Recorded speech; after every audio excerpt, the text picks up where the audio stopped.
Alternative Digitalk. Real issues, real talk.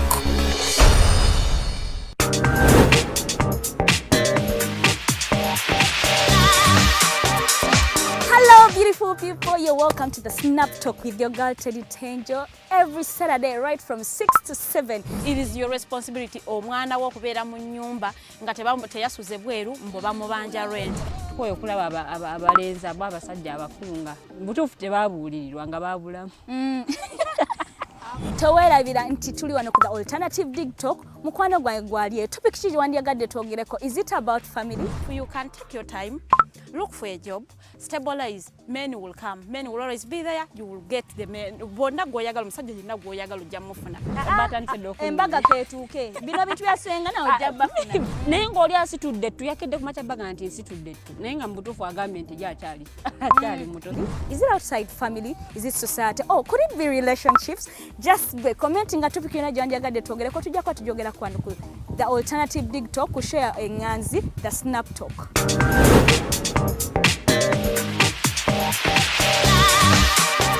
Fellow citizens, following the sequence of events, Uganda seems to be at political crossroads.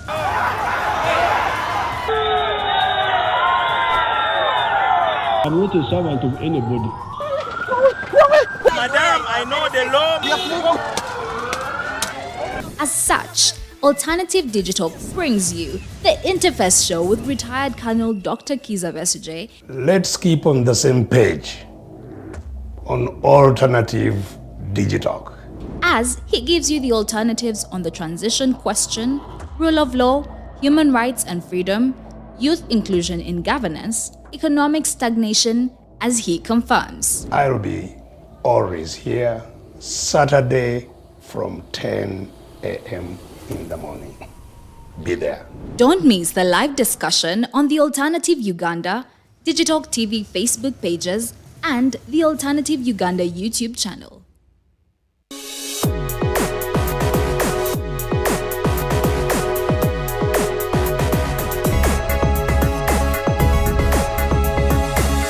The Alternative Digitalk. Real issues, real talk.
Omwaka 2022 mwezi gwa 10 nga mbaniriza era nga mbabuuzaako byonna gye musinzidde okubanga mutulaba abasobera mu ggwanga Uganda n'ebitundu by'eggwanga ebyenjawulo. The Voltage buli lwakutaano ssaawa emu ey'akawungeezi paka ssaawa 3 ate ez'ekiro. Ffe tubaawo wano nga twogera ku nsonga ez'enjawulo, twogera ku nsonga ez'ebyobufuzi n'obukulembeze bw'eggwanga Uganda, twogera ku nsonga z'eddembe ly'obuntu, ensonga z'abavubuka, twogera ne ku byenkulaakulana n'ebirala bingi nnyo ebiba bigenze mu maaso mu ggwanga lino erya Uganda. So tulakalira ate tweyongera okubanga tuyiga munnange nga bwe nakutegeeza oba nga bwe nzizenga nkutegeeza nti ffe twewaayo okubanga ate munnange twongera ettoffaali kukusomesa eggwanga lino oba mu kukyusa eggwanga lino. Era olunaku olwaleero tugenda kubanga ate tutunuulira ensonga ez'okukyusa obuyinza mu mirembe. Ensonga eno nno ebaddewo okumala ebbanga, abakulembeze bangi nnyo abazze bagyogerako, abasinga yemu ku nsonga gye babadde nga bakulembeza ensonga ey'okukyusa obuyinza. So olunaku olwaleero munnaye tugenda kubanga tugikubaganyaako ebirowoozo, tweyongera ate okutegeera ensonga eno ddala wanaabawo okukyusibwako obuyinza mu ggwanga lino erya Uganda ate nga kuno nno kukoleddwa mu mirembe. So tugenda kuba tukubaganya ebirowoozo ku nsonga eno. Tulabyeko ebibiina by'ebyobufuzi ebimu nga munnange byo bigamba ffe kino tugenda kubanga tukiggusa naye ne tutasobola kubanga ate tukiraba okusinziira ku bbanga lye bazze nga batuwa. So tulakalira olunaku olwaleero ndina abakulu babiri, ndina omwami Kasule Ismail ono nava mu kibiina ekya Alliance for National Transformation, okwonna ate kwogatta omwami Lwanyaga Alex Rovans ono nate ava mu kibiina ekya National Unity Platform. Olunaku olwaleero munnaye tubadde tulina okubanga twegattibwako munnaffe Otebe Robert Prince naye ate tekisobose olw'ensonga nti alina ebimukuttemu wano na wali era tetusobodde kubanga tubeera naye naye ng'ate ye omwami Mayanja naye tetusobodde kubeera naye olw'ensonga nti alinamu engagements wano na wali naye ng'ate naye sabbiiti ejja tujja kusobola okubanga munnange tubeera naye naye nga tugenda kubanga tutambulira olunaku lwaleero kansooke ate namuse abakulu bendiramu mu studios tutalekera programu yaffe ey'olunaku olwaleero. Omwami Kasule ndowooza gwe ngenda okubanga ntandika naye tumaze ebbanga eriwerako nga tetumulabako, twakuuma ng'agenda mu misinde nga gyengeredde actually ndowooza lamusa kuba tulaba ate otubulire n'emisinde gyali giti egyo.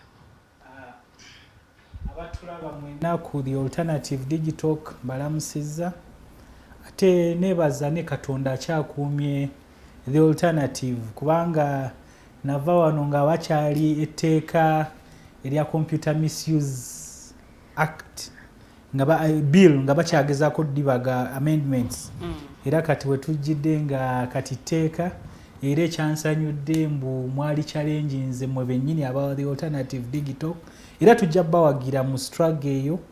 So mwenna mbebaza okubeera ku The Alternative era nenebaza Katonda atukuumiddeko era akyatuwadde obulamu. Twava wano nga tugenda okutegeka omupiira gwe tuyita ensonga tournament oba ensonga cup. Eyo tournament ebeerawo buli mwaka.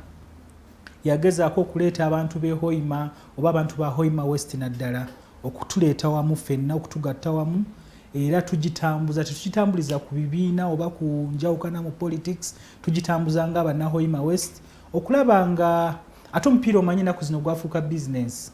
So okulaba nga tutumbula talenti z'abaana baffe n'okulaba ekisingira ddala okuleetako unity mu bavubuka tusobole okwogera eddoboozi erimu tusobole okwogera ku ebyo ebitunyiga ng'ekitundu n'okubikyusa n'okukyusa obulamu bwaffe. Wow, tusanyusa okulabako omwami Kasule. Sorry njiisa emisinde nerabira nti gwali mupiira nti kati omupiira gwo ngusobola naye emisinde sigisobola. Mwami Alex namasa kuba tulaba mbejja n'abatulaba ndi musanyufu okubanga nateera wazeemu n'onteeka kwabo abalina okuba wano okwongera okusharinga n'okuwaayo ebirowoozo eri eggwanga.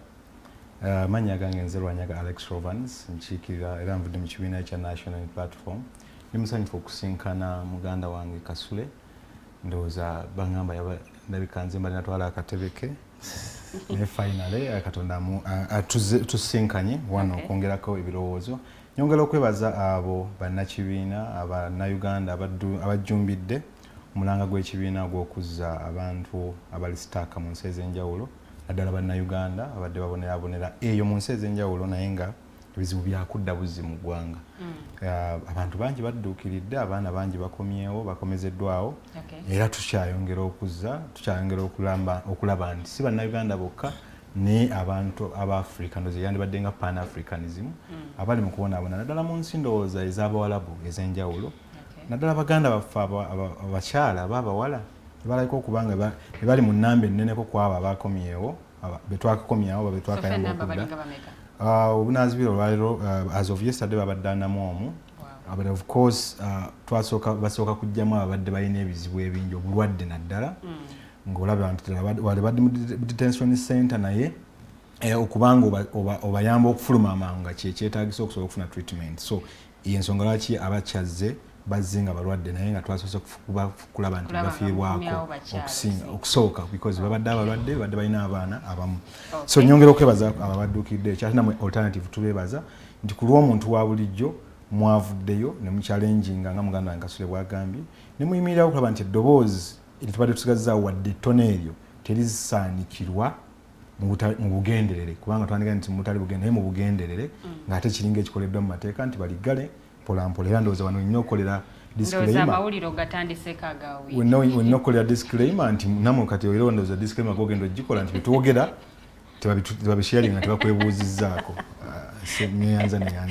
Okay, tugenda kubanga ate tutunuulira ensonga z'okukyusa obuyinza mu mirembe. Ensonga eno ebadde yogerwako okumala ddala n'ebbanga eddene mbakulembeza ab'enjawulo. Kyannaku nnyo nti mwami Mayanja tatwegasseeko olunaku lwaleero naye nga yabadde asinga okwagala okuba nti tuba ne debate about the transition oba tuba n'emboozi ku kukyusa kw'obuyinza mu ggwanga lino erya Uganda naye ndowooza wanaabeererawo obaolyawo ayinza okutuwaayo kagambo kamu bubiri ku ye ki kyalowooza naye atukuduyite mawulire ndowooza nga bwegabadde mu wiiki eno. Mwami Alex okonyeeko ku kyabannayuganda abakomyewo ndowooza ngenda kuba ntandikira ku saidi yo.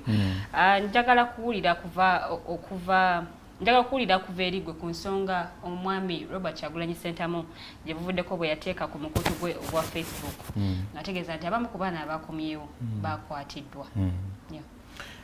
Kyannaku nti ddala kituufu abaana bali 15 wakati wa 15 yes bwe batuuka ku kisaawe bo okusinya ku narration ku nsonga zaabwe nga bazoogera bannaabo abamu ne basooka ne bayingizibwa akasengo kubanga bakebera nti bakyekingibwe nti bakomyewo biki bakomyewo nabyo naye bayingira mu kasenga abamu gye bakeberera eyo abamu amasimu gaabwe ne bagabajjako okwongera okukebera babadde boogera naani bakomyewo batya kati bano abaali basigadde ebweru bagenda okulaba nga bannaabwe abayingidde munda tebafuluma.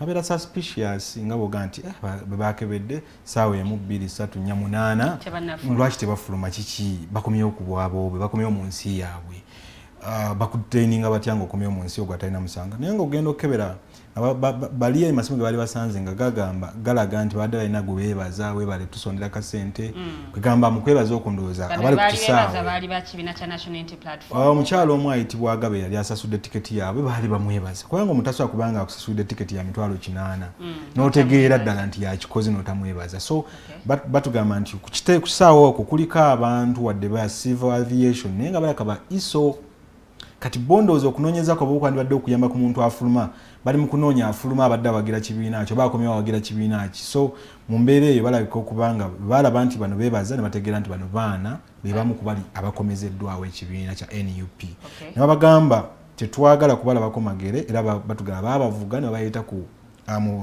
taxi awo taxi park n'ababulimu $3 nti muti waka.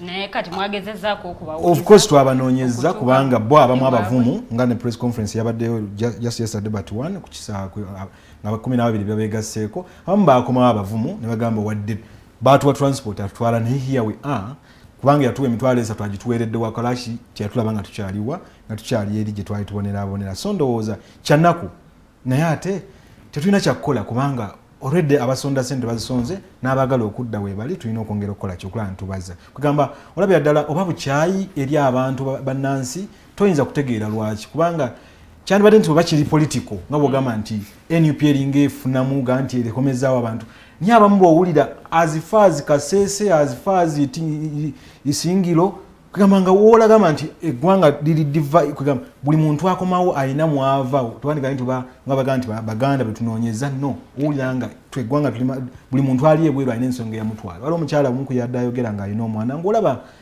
yamufunisa olubuto munnayuganda eri ebweru yamugamba bed space werinza nnyo gisasula okukakana nga mufunisa olubuto ate n'atamufaako kati oyinza kubanga wagenda kukola mu maka ga muntu n'ofuna lubuto amaka ge ne bakusigaza kitegeeza olina okubanga ogobye bagobye alina okuyamba eyagambye nti kakomyewo ng'eggwanga lyo terikufudde kati bw'otuuse e Uganda ate naga tukuwambidde buzzi wakati twagala eyakuyambye omwebazi kugamba kyannaku ne mu mbejja byebyo bye tulina okusigala nga tuyimiridde nga twogera amazima nti okuyamba tegwandibadde musango bakubazaako okumwagala okumufiirako lwakuba yali aguza akawunga okawa abantu ekyenjawulo nti obwagulibwa ebijanjalo ebifo ebyagulibwa byatuuka bitya ku bantu babitambuzanga ne babibatuusaako zaako era naye nga waliwo abantu abaali balina okubitambuza nze kyendowooza nti ekisinza okwonoona embeera ku nsonga z'okuyamba nti omuntu omu yawulira yagala okuyamba yekka abalala tebasobola kukola ki tebalina kuyamba eggulire eddala eryandibadde si ddene nnyo naye ndowooza lyendabanga eritubuzizabuziza wakati w'abantu abagenda mu ndagaano nga balowooza nti nekusifu ate bombi ne beegaana omukulembeze omu yali asimanyi akulembera DP n'omulala akulembera ekibiina ekiriko bakiyita NRMO. It's an organization. National Resistance Movement. Naye kiriko organization lwakuba tebakimalayo kiri National Resistance Movement Organization. So bagenda mu ndagaano ne bagisayininga bo baleese abasajja bakulu aba babiri ne bagisayininga bombi nga tetulinayo tetugimanyi naye omu agamba awayiriza munno omulala agamba gibadde eggulire ddene liringa eddene kubanga endagaano bagyeganye omu yagambye byayogera aleka alogootana omulala n'agamba noyo oyalimba tiyamazeyo page ziri page 11 ayinza okuba yasomako kitundu oba oyagala okubuzaabuza omufirika ebintu biteeke mu buwandi Mwami Alex, Mwami Kasule, nzizeewo amawulire agabaddewo gadde mangi bukyanga twasembayo okulabagana naye agamu kwago g'osobola okutumenyeramenyera. Amawulire gabadde mangi naye eggulire erisinze ate kati budde buno eribuutikidde emitimbagano gyonna lyeggulire ery'omunnaffe struggle munnaffe muganda waffe Saamu Mugumya ayakwatibwa ate n'asiibwa mu bitundu by'e Congo Ndolo prison era leero ateereddwa after 8 years. Twebaza Katonda kubanga abamanyi Saamu n'ebiki bye yakola okulaba nga okulwanirira eddembe mu ggwanga lino era kibadde kyakunyolwa nnyo bangi tubadde tulumwa naye nga ekyokukola kitono. So twebaza nnyo Katonda n'abo bonna ababadde bamuyimiriddeko kubanga omanyi ebbanga eryo ddene liba lyagezesebwa nnyo naddala abantu ababadde kumpi naye ngafe abaali nnyo kumpi naye kubanga abamu batera okwerabira abamu baali bamwerabira abamu nga basuubira tekisasooka abamu gasuubira naye twebaza Katonda kubanga asobodde omukomyawo asobodde okulaba nga avuddeyo ate nga mulamu kyekisinga obukulu because mu bitundu by'e Congo eyo prison zaabwe si embeera si ennungi ennyo ebitundu byeyo terimbu oba gavumenti teyina control ekiryawo osanga buli muntu alina asobola okukola atwalira amateeka mu ngalo. So twebaza nnyo Katonda mbu asobodde okuvaayo lyeggulire ery'amaanyi era ndowooza lye ligaddewo wiiki era tusaba Omukama Katonda asobole okumuteeramu obwangu gyonna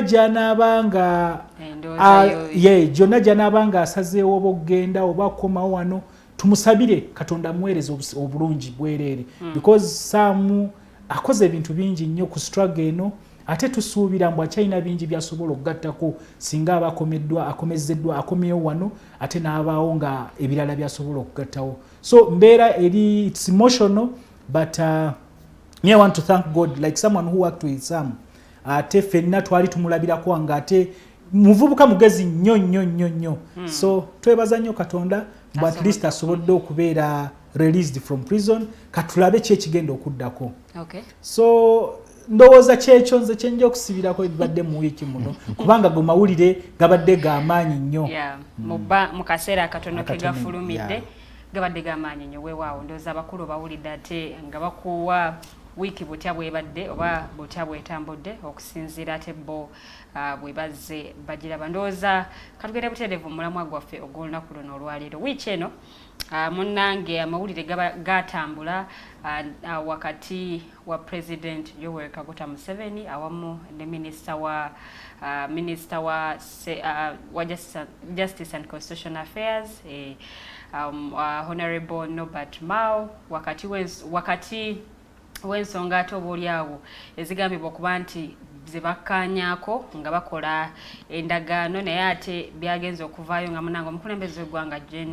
Kaguta Museveni ate munange ensonga azoogera bulala era nga ne Honorable Nobert Mao naye ate ensonga munange azoogera bulala nsonga za kukyusa buyinza gwe munamu wetugenda okubanga tutambulira naye ndowooza ngenda kusaba mwami Alex yabadde yatandiseeko dda otuwaka akatonotono so mbadde saba asooka atubuulire ye butya bw'alowooza ku nsonga zino tugera kuba tutunuulira ensonga eno okutuukira ddala ssaawa 3 ez'ekiro nga tutunuulira ku example eno gye tulinawo eya Honorable Nobert Mao eno nno ye mukulembeze w'ekibiina kya Democratic Party kwosa ne Gen. Kaguta Museveni bano nno bakola endagaano gye buvuddeko okusobola okulaba nga bibiina bino byombi munnange bikolaganira wamu era ndowooza emu ku achievement gye babadde batuuseeko kwe kuba nti mu kalulu k'okulonda ababaka abakiikirira Uganda mu Parliament ya East Africa Democratic Party munnange ate basobola okubanga bafunayo omuntu omu yasobola okubanga munnanga ate yayitamu omukulu Siranda ono nno ate yayitiramu ddala ekibiina kya Democratic Party ne babeera nga ate balinayo achievement oba ate balinayo kibalaga obuwanguzi bwe balaga okusinziira ku ndagaano gye bakola so njagala tutambulira awo n'ebirala bingi nnyo betugenda okubanga twogerako opposition yo nga yo eri ready okwata obuyinza singa mukulu Museveni anaabanga akivuddemu oba nga awummudde so n'ebirala bingi nnyo so bw'obanga olina kyoteesa kyowabula genda butereevu ku page yaffe ya The Alternative Uganda osooka olikinge ate otufollowinge n'oluvannyuma otekeyo endowooza yo mu comment section awamu ne page ya Digitalk TV nazo nja kubanga nzisoma nga program tennaba kubanga ewunzikibwa mwami Alex nzizewo ziwange neyanza ku nsonga eno yennyini 1986 mukulu Museveni akwata obuyinza ndowooza nandikise nti yatwala obuyinza oba yawamba obuyinza mu mbeera y'okubuwamba yabuwambisa mundu byonna ndowooza ebisi byonna byali mu mundu bijambiya biki byonna byalimu naye nga kikulu the constant word would be yawamba obuyinza kati bwamala okuwamba obuyinza wadde yamala egyo emyaka 10 nga ye speaker ye buli kintu nga twali kulonda nga bagala bateekateeka kulaba nti bannansi batwala obuyinza obwandibadde democratic nti balonze kiraka kyali kigenderere nti abamu be yali akubye siyasa tebamanya nti dyeddala obuyinza yali abuwambye ng'amanyi kyalina obukozesa mu mbeera eyo bw'otuuka n'ombuuza Museveni nyinza okugamba ye muntu ayagala obuyinza amanyi obuyinza ali ready okutta ku lw'obuyinza ali ready okufa ku lw'obuyinza kufana kuwona kubanga ali ready okutta ku lw'obuyinza kitegeeza ali ready naye okukola ki okufa ku lw'obuyinza kikulaga bwe yali agenda okulwana yali akimanyi gye ngenze nakola ki kufa kwe kufa n'okuwona kati omuntu oyo tayinza kukwata buyinza nga bwe yabukwata fe abalowooza nti tugenda twagala okumuggyako nga tetumaze kumutegeera nti yali ready okufa fe netubanga netuli ready okufa netulowooza nti tugenda bumuggyako ontegeera kye ŋŋamba we must be ready to die okutwala obuyinza okuwumujja kubanga ye naye nga muli ready okufa ate abameka abafudde tuli ready naye bameka abafudde nga bagezaako okulaba nti ategeera nti tetwandibadde nga tuddamu kuyiwa musaayi okulaba nti obuyinza bukyuka naye ekyo ye sikyaliko kubanga akkiriza nti ye ali ready n'okuddamu omulala nga omusamulala guyiika naye nga ye asigadde nga ye mukulembeze emiggo gye baakubanga bakyusa constitution tejajjiza buzzi by mistake kyali kigendere nti mulina kkuba okusigala nga obuyinza busigadde gye bulina okubeera n'olwekyo obunnanfuusi gride bwe buluvu nti birabikira n'emwene endagaano eyasayiningiddwa ku bakulembeze bombi kubanga singa tegwali mululu gwa mukulembeze omu gamba nti nze kaŋŋende nfuuke minisita osanga teyandigenze mu ndagaano naye yali bagenda kukolera wamu kuba nti yatugamba ati ye nga yakatandika okwogera ng'atandika okuba ddala ayagala okugenda yagamba agenda kukuba NUP omwezi mulamba nga agitadde wali wansi nenga dio mukulu Alex okusalamuke ekirimi katono dio opposition walina okuteeka wansi amalala ne bakolera wamu ne government ku lw'obulungi bwa opposition yandibadde yakwatagana dda naye tunuulira mu mawugolo zagenze amawulire wano mugenda okubanga mugasoma mugenda okufulumya ekintu nti kizze ku ssaawa mugasoma ssaawa 3 aba bagasoma ssaawa 3 ebitongole mu bisoma amawulire ku ssaawa 3 bigenda kugasoma ng'abaddeyo ku ssaawa 2 ez'okumakya mukulu mawo agenda okugenda lya signing endagaano yali yagenda dda. So you cannot tell me nti oyo opposition ebaddewo ng'esoogamba nti ffenna bonna ba president ab'ebibiina basobola okutula wansi ne badiscussing how basobola okukolagana okuggyako oli gwe baagala okuggyako ng'olina olwedde yasalawo nga yavadda mu bufumbo bwammwe asigazaayo nakulamu ku bakadaali. Tosobola kubanga osobola okukirowooza nako nti lwe yagenda yasigning endagaano yakisalawo yali yakisalawo dda. Naye ekireetera okwebuuza waawe wali obuzibu ewali obuzibu gwe mululu gwe buluvu nti gwe basayininga naye endagaano omukulu ali mu ntebe yakugambye nkola yaabwe era nkola yaabwe okulaba nti buli abavuganya nga mutegeevu ng'alina byategeera bamugjayo n'afuuka owaabwe. Prosesi y'okumugjayo eyinza okuba nga ejja kutwala ebbanga eddene oba nga ejja kutwala ebbanga ettono naye babeera mu prosesi ya kumugjayo. They don't want tawulira nga ayagala nti olina ebirowoozo ebiyamba eggwanga osobola kyekimu ku mwami Museveni bye yatunuulira naga honorable Nobert Mao co-opting is different from giving options zino omuntu n'azitwala nga kkiriza wadde oli eyo nvuganya options zo nzikiriza zinkankuwemu zitwale mu maaso eggwanga mu maaso. Mukulu Museveni kyakola optinga muntu nti bw'oba owulira nga oyagala nkuwa ekifo kya yala olina kusooka kukkiriza n'ojja gye ndi ndyoke nkuwa akafo ka siranda. Naye gwolooza kyavudde ku kyokubanga n'akadaali tekannaba kukala nga oli agamba embaga gye nakkuba byoyogera totobera nko mukyala wange. Oba oli awo waliwo ataategeera munne. Kati ataategeera munne baali babiri ku babiri kubanga ne bwenjawano nenkuwola ssente nengenda maaso mu lujjudde publican nenkwegaana between me and you honest oba okimanyi nti ssente omusajja yazimpoze mwekyangiddeko bwekyanzi bye baali boogera gye tutaali ate bo okuvaayo ne batandika okutugamba mu lujjudde ng'omusajja omukulu agamba musajja mukulu omwagamba byayogera yabimanyi. No nalabidde ddala nga abula kagamo kamu wacha naye ng'olabira ddala nga yeeganya omusajja munne omukulu nti kye baasayininga temuliimu nsa oli yeeyogeza bibe nono ayogera bibye. Kati ekyo kiba kikulaga tugenda how much are we going to wait okulaba abakulembeze bwe twali tukkiririzaamu okubanga bennyini batulaga nti si bansa. You cannot rely on them for a single day. Oba oli awo ng'oli yakifunawe because watunulira tweet ya honorable Nobert Mao agamba bo tebaayogerako ku nsonga ya kukyusa bukulembeze. Ate nga yatugamba nti nekyatandikira kwe kulaba nti asigenda kusooka n'okuleeta amateeka agakola transition eri effective mu bigambo n'ebikolwa. So at the end of the day Mumbejja agenda kuleeta amateeka naye nga tebaakikkaanyaako na Mumbejja nze naawe tukkiriza nti tulaba ndagaano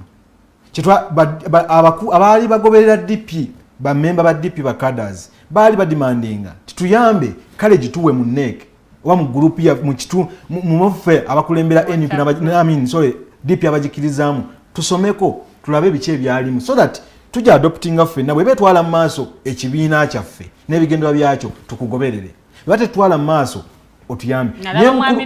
Mukulu Museveni yennyini ng'akozesa structure ye ne meeting eyo n'agikiriza ne Mao n'agigendamu abaye akagivaamu wiiki emu ate n'amwegaana ng'eno bamaze okumusaba endagaano nga tagirina bwe yakomyewo yagenze okudda nga ate Mukulu Museveni akoze ekyamwegaanya. So olaba obukuusa wakati wabatukulembera naawe bwe tubadde tugoberera nti osanga banjawulo tubateeka ebibegabega byaffe eggwanga lifune ekyo kimiisinze okufuna emyaka 6 tetukyusanga obukulembeze peacefully babadde babukyusa kubuwamba kubusika kolaki kutingana kiraka yawe tugenda. Okay, neyanziza mwami Alex ngenda kubanga nkomawo ewuwo kansooke mpulira okuva ewa mwami Kasule ku nsonga eno yennyini eya honorable Nobert Mao wamu ne president w'eggwanga General Kaguta Museveni ate nga ono no ye chairperson oba ye chairperson w'ekibiina kya NRM. Nze ekisooka sigenda ku essira kuliteeka ku ndagaano ya signingibwa between Chairman Mao ne Mr. Museveni kubanga bw'otunulira history ya mwami Museveni engeri jazze ekisooka nga yeekyusa ku bintu byennyini byakkaanyizaako ate n'otunuulira n'endagaano gavumenti ye gyakulembera zezzeekola naye ne batuuka ekiseera ne mu komiti za paalamenti ne bagamba tebaategeera ng'endagaano ezo bwe zaasayiningibwa. oba oliawo abamu tebazisoma kuzeetegereza kuzitegeera kyali kiki zigamba. Kyova olaba nkugambye sigenda baweereza budde bwange kubanga rekodi yaabwe ku ndagaano si yennungi. Ne bwe baali mu Pistoks e Nairobi bw'osoma mu katabo ka Mr. Museveni The Mustard Seed akulaga mbu ye ne bwe baali bateesa bye baali bateesa ye yali already ng'ali ku kintu kirala. So tekitandise leero mbu mwami Museveni azze akola endagaano bwe ziti jjukira Amama Mbabazi yamugamba kati gwe next in queue. Bano ba Dr. Besigye baani abo ne bagamba bo baabuuka queue. Nga bagezaako okubagamba naye omusajja ono alabika akoze eki. Walaba wano Dr. Miriam Matembe yagenda mu radio zonna TV zonna mu Western Uganda ng'agamba abantu bannanga omusajja ono tumuweereze ekisanja kino kyekisanja kyekisembayo. Ba Dr. Besigye ne bagezaako omugamba oyo omusajja gw'oyogerako tomutegeera. N'abawakanya n'abagamba no bidandisali. N'atambula eggwanga lino lyonna ng'abuuza abantu olinako eweekoledde oyina abaana nga Museveni amaze okubagamba mbu ye ekino guno gwe mulundi gwo gukola ki ogusembayo. Naye bwe yavaawo n'ajja ebikomo ku bisanja n'agijjawo ne waaliwo ekisigaddewo nga kimu ffenna kye tumanyi mbu ekyo tekigenda kubuukako yali age limit. Naye juzi wamulaba muganda wange oyo yakyogeddeko yagijjako yagikyusa ku mudimo gw'emmundu. Nabudde buno ababaka abamu bakyalina ku bisago ku lw'okukyusa constitution eyo. So oyo ye Museveni. naye ng'ate ababaka be balonda No. majority yakkiriza ssemateeka akyusibwe. You see, the process must be as good as the outcome, the end result. Not the end justifies the means. Bwe tuba tuteesa nga tugamba constitution ya Uganda okugikyusa kikkirizibwa it is democratic, but ogikyusizza otya? Tulabye sente ziyisinganiza ababaka no ulira soko ulire sente. You see, what are you talking about ababaka? It's like telling me that Mwami Museveni azza wangula akalulu ngebye byajjagamba bwa abantu bannonda. In which type of an election? Electoral commission. No. In which type? You see, an election is a process. It's not just one okulangirira kigo wano gundi ani byabakama nayimirira obe nambole nalangirira awangudde yono. Now it's a process. Tutandikira ku pre-election, during election and after election. Twagenda ogenda mu kalulu nga campaign team eya one of the presidential candidates nga bonna bali basibe. And that's what you're calling an election. Ekyo kyokka kisazaamu okulonda okwo. Sure. Twagenda mu nomination wano President Robert Kyagulanyi yali yakamala nomination bwati bamuwambirawo wennyini. Amuli yati ngatto yeyina. Amuli yati yagenda nga tayina ki ngatto. So ebyo byonna nga before you talk about omubamulonda oshege zengezezako kugamba Mwami Museveni engeri jazze nga manipulating ebintu ebisinga. So kukine kya Norbert Mao okugamba mbu ye because nebo kiba kyabaddemu mu ndagaano. Nebo kiba kyalimu because you see for him his interest was not about oba Mao mbu yasinga amagezi no, but ye ayagala ku making sure mbu by the time he leaves this Uganda nga tewakyali muntu ali credible enough. Gwe bwakulaba mungo era bwoba tolimbu very careful. Ye bwakulaba mungo inamu ensa mungo inamu okulumirirwa bana Uganda ngo ina direction gyotwala mbana Uganda. He uses two methods. He uses three: persuasion, coercion. Oshege bwaba takupaswedinze kuleeta wano because you see akupaswedinga akulete because he knows when he brings you closer togenda kuddamu standinga on the principles of adoyimirirako. So kati Norbert Mao ye kye achievinga in all this because I think yalinga yali overwhelmed, yali nga aina that ali fatigued nga ndozo opposition nga ajiruddemu nnyo ate nga tayina mulimo ndowooza ye kubanga ne bwe yali ayogera yagamba Mwami Museveni yasooka mu June ng'agenda kukola cabinet yali amugamba okumuweereza that job n'agamba leka asooka akole consultations amongst his people mu kibiina kye ekitegeeza for him for the job he achieved that he has the job. No, Mwami MAO yagenda kola ne Mwami Museveni kulwa Bannayuganda. Bannayuganda kye baagala ye transition. Baagala a peaceful transfer of power, which Mwami Museveni clearly stated n'agamba ebyo it's not about tabimanyi. And for him it's not about that. Oshitege. So bwobo gamba ogenda kukolera Bannayuganda Mwami Museveni yandibadde avaayo agamba MAO yajja tugezaako kulaba because in the history of this country muganda wange abadde akyogerako in the history of this country bulijjo wano olirya ne tukyogera president ono aba alayira ku parliament oba ekololo omulala ng'ali ku border ng'adduka abuuka mirambo oli agenda kulayira okitegere. That's what we are saying, that you see President Museveni abadde wano for now enagenda kuba 4 decades myaka 40 gyagenda okumala kati tewali sign egamba how do we plan the post Museveni, because you see when you even look at him the guy is tired. Atenga abavubuka sabiti eno bagambye nti baagala kumewo 226 chovola banakugambye kulwa muganda wafa yavudde mu komera leero sayagadde nakwogera ku nebyabungereza nandibadde njogera ku byabungereza nebyabungereza lwaki sibyogeddeko because bungereza ne prime minister bwa resigning enkya ne leero ne the other day bungereza ajja kusigala ng'etambula mu maaso. Premier League egenda kusigala nga league esinga okulabibwa mu nsi yonna. Pound egenda kusigala nga yakuna amaanyi mu nsi yonna. Oshege systems zabwe zikola. Kati bwondeetera abavubuka oba boyita abavubuka. Oshege abatamanyi even where this country is going. Kati ngwezo ngamba tandika okutunulira kwabo okugeregana Uganda wenjagala ebeere. Then aombeerawo ekikyamu. Because you see nze ebintu bya Mwami Museveni bizze bwe bityo. And that's where for him that's the yardstick gy'akozesa ogamba Bannayuganda bansabye. Bannayuganda banjagala. Which type of Ugandans? Because you see 3-5 people anyone can have them. Nange nsobola okufuna enkya abavubuka ne bakeera ne bagamba ng'ehoyima ne bakola press conference twagala Kasule yabeera president w'eggwanga lino. Ate mu kibiina kye mwava tewabaawa muvuganya. Kati nange ekyo kibeere ky'amaanyi nnyo.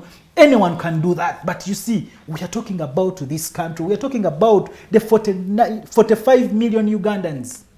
We are talking about abaana abagenda buli lunaku abali mu kuyita mu kisaawe nga bakomawo nga bali bubi nga bagenda ebweru okunoonya greener pastures. Tulaba n'abagenda ng'okubanga tebalina mirimu wano embeera bagize bayisangana ne bannaabwe bano bawonyera bali bagenda. Uganda gye twogerako. So kati bw'oba ondeetera Uganda ng'ondeetera abantu bwe bati. Because you see, we are talking about the plight of this poor woman in Hoima. Ali mukufa. By the way, do you know that, Lilian, that Hoima Referral Hospital, it is second to Mulago Regional Referral Hospital. Abakazi okufanga bazala oli munamawulire genda ononyereze. Eyo report yava Ministry of Health. Nga kyekiviirako ennamba eno okuba nti eri waggulu. Bintu bingi embeera gye bayitamu mu kuzaala ebintu ebikozesebwa mu malwaliro tebiriyo. Kitegeera. So we are talking about those people. So bw'oba ngamba mbu kati abavubuka abavuddeyo nga boogera nga tulina eggwanga, we have, you see, tulina what makes up Uganda. If we had those voices nga ze zivuddeyo zigamba, because let me tell you, everywhere you go they are tired of, actually they are fatigued of this Museveni oshege kubanga abantu bakooye. Tunulira embeera gye tulimu ebungereza just prime minister nakwana mu 5 bw'abalaba mbu sisobola kukyusa the economic crisis eriwo n'asuulawo town. But for you 35 years 36 years ensi abantu bakyafa enjala. Okiteke abantu bafa enjala kati gwokyangamba mbu yoyo abaana basomye ngo tebalina mirimu. Mwami Kasule tutunulireko ku ebyo ebirungi oba oli awo byakoze. No, you see, you can osobola okukola ebirungi. Naye ate ebibi bikola ki? Overshadowing ne bicovering byokoze. Osobola okukola ebintu ebirungi nnyo. kiringa omwana asobola okugenda n'asoma bulungi n'afuna grades ennungi naye obuzibu buli ku mukulembeze wa ggwanga oba system. That's why we are talking about transition. And the transition is not only about Museveni. The transition is about the Musevenism that is in this country. Don't you think nti abantu abamu batunulidde oba bannabyabufuzi abamu especially abali ku ludda oluwabula government batunulidde nnyo ekya okukyusa omukulembeze w'eggwanga nga tebatunulidde okukyusa systems zino because takola yekka alina abantu abalala bakola nabo. Kati kankubulire juzi nali ndaba Genocide Jusa nga ku interview emu ng'agamba bwe bajja they occupied the so-called Kampala 7 hills. Those Muyenga, Kololo, Nakasero, what? Naye mbuya tebazo then ayali amu interviewing namubuza where did you did find people there? Nagamba no. Most people we found them they had run away. We didn't find people in those houses. Mu regime ya amini bwe yali adduka abantu abasinga nabo badduka. But for us we are saying we don't look at that. Titowagala bannayuganda badduke. But we are saying, can we have a proper transition, peaceful transfer of power from this Musevenism to another government that is going to transform this country? Tutandika okutunulira tuzimbe Uganda obupya. So, gwe bwoba gamba nze simanyi yo munabyabufuzi maybe mpaayo omu yagamba mbu ayagala status quo esigale bweri naye bajjawo bujja wali President Museveni. Uganda totally wetuli we need a total overhaul of the systems. Genda mu judiciary. Budde buno wetwogerera there is a petition against the Chief Justice of this country by the colleague wenyini Justice Chisachi. Never bagambye ensonga bazimalire ebweru. No, yes, but that's the road we are talking about. That buli wamu tuli mu crisis buli kintu. Bwogenda mu electoral commission ebyayo tosobola kumala. Genda wano kati budde buno mweke nnyini budde buno the alternative Digitalk. Abamu kumwe abakolera ekitongole kino mwagenze mu court ne mweddukira mu court because of these bad laws that are being signed. Because you see government yonna bwe beeyagala kwenywereza mu buyinza ekola ebintu bwe bityo. Walaba wawuliranga wano mu mulembe gw'obote panda gaali. Budde buno drone zifuuse drone. Amateeka bwe gatyo ng'abantu bago mbwa Museveni akugamba ye kyamuleetera ogenda mu nsiko bwe yayimirizibwa ku ekireka ku road block ne bamutuuza wansi ne mukazi we. Budde buno bantu bameka abantu be bakwata nga tewaliko nagamba ne bakwata omukulembeze w'ekibiina ne bamugjamu engoye ne bamusuula wali ne bamukuba ne bamuteeka wali nga tebalina kye batiddeemu. Obwo busungu bwe tulina against our fellow Ugandans, our fellow human beings. Bwavaawa. Kyovulaba, that's why I'm saying, nze sigenda kutunulira kino ekya MAO ne Museveni. Because sina nze kye nali nkisuubiramu. The talk we are saying, enetandika ne mwami Museveni yennyini. So mwami Museveni ye bw'aba agamba mbu transition is about ogenda mu kalulu emyaka 5 n'akabba n'akomawo n'akola ki. But for us we are looking at very many things. Museveni is me. I always tell people that Mr. Museveni is not my agenda. My agenda is Uganda. We are looking at Uganda. This Uganda does not belong to Mr. Museveni. Uganda belongs to all of us. We want to talk as Ugandans. Tutunulire, how do we change power peacefully? Cheche chibuze chiriwo. And Mwami Museveni is not ready to listen to that. He's not ready for that talk. But we can talk as Ugandans. Kubanga we all believe there is a crisis. Okay. So nze checho chenkola kikate ya transition ya MAO. Kubanga bagenda kuddawo wamulabye MAO jo namulabye ku one of the television ngagezaako gamba mbu you know the document is of 11 pages or how many pages ate gundi eri ku page ki so ogezaako kuzanyira ku bwongo bw'abana Uganda si chenchu because wewe tuli it's a matter of life and death. Abantu baffe bali mu kufa.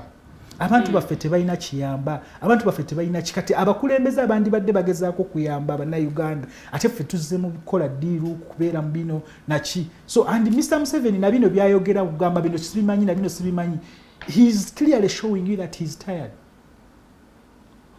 Okay. neyanziza mwami Kasule ngenda kuba nkomawoko ewo katono nyondoza mwami Alex kakati nzeze uwo mukulu Kasule akonye kuchokuba nti systems munnange zino tezikyalina maanyi nga gezalina era nategeeza nti wadde twagala okukyusa obuyinza na zino systems zeetaaga okubanga zikyusibwamu neki ekyazireetera okubanga tezikyalina buyinza namaanyi. Personalization simanyi oba mu Luganda kyebagenda okuyita oba kitya naye nga personalization nti tewali tunulira kya muntu tunulira security kubanga ze zimu zoga nti kati omuntu institutions kize yeyegaliramu mu nsi ye naawulira nti nina omukulembeze nina obukulembeze obunfaako bw'ogenda mu security n'ogamba leero nfunye omusango kutta omubbi you explain a lot okusinga omubbi byannyonnyola kyenjogero kitegeera onyonnyola nnyo okusinga n'omubbi gw'oleese nti onabbye balina okukola fayiro naye wano wemmanyi nti bw'okuba essimu ng'oli mu kuloopa omubbi gw'olowoozezza nti akubbye bajja kubuuza abadde ne mundu akoze ekyakoze eti ogenda okumaliza singa bazuula nti ali connected ku bo they will take no response immediate response eyo security. Genda mu education sector nebyowulya byonna ebigamba nti omwana bamusasulira 3,000 era bigenda okumaliza nga bikwasa busungu kubanga abagikulembedde bali bebamu ku mikono gya mukulu Museveni. In fact kati waliwo tulina families bbiri tulina nuclear ne extended kati tulabika emyaka egyasooka 10 egya mukulu Museveni twali mu nuclear family kati tuli mu extended family. Extended mulimu kujja senga kyovula kati yakyusa kati atuyita n'abazzukulu kubanga kati tuli mu category ya extended family kati mwatutwalira all these institutions zifudde lwakuba abazigenzeemu bali part of the extended family. Genda mu tourism gwanga Uganda lyotunulira nga liina buli kintu naye ffe buli wetugenda okukola budget it is always attached to security eri gye nkunnyonnyodde enfu. Genda mu sports omuntu yandibadde agamba nti wadde ndi mu kusoma nze fresh boy ndi mu kusoma naye bwe nandibadde nga nsoma nga talent yange maze okugifuna temwandibadde ate nga musooka ne mumpisa why they came why kalaga why tell me how you have elevated my talent mu mbeera y'okubanga progressing amangu okutegeera ekyeŋŋenda okubeera because ndi mu kusoma fresh boy asoma naye ate avaayo nagana n'ayimba fresh kid avaayo nagana n'ayimba naye olw'okuba omuntu atukulembera yamanyi kimu security talina birowoozo bigamba nti ono omwana gwe bazudde ekitone nga muto kakati ono ali mukono n'emyaka 7 agatteko yenna wali ng'amanyi ngenda kuba muyimbi. How have you helped him okuba nti amajalinga subjects mangu n'amanya nti progressinze bulungi mu direction yeno ffe tulina abayimbi nga bwagenda ku international scene tasobola kubeera luyimba mu luzungu kulabo ziganye tusigadde wano okalokale naye nga ate international singers ate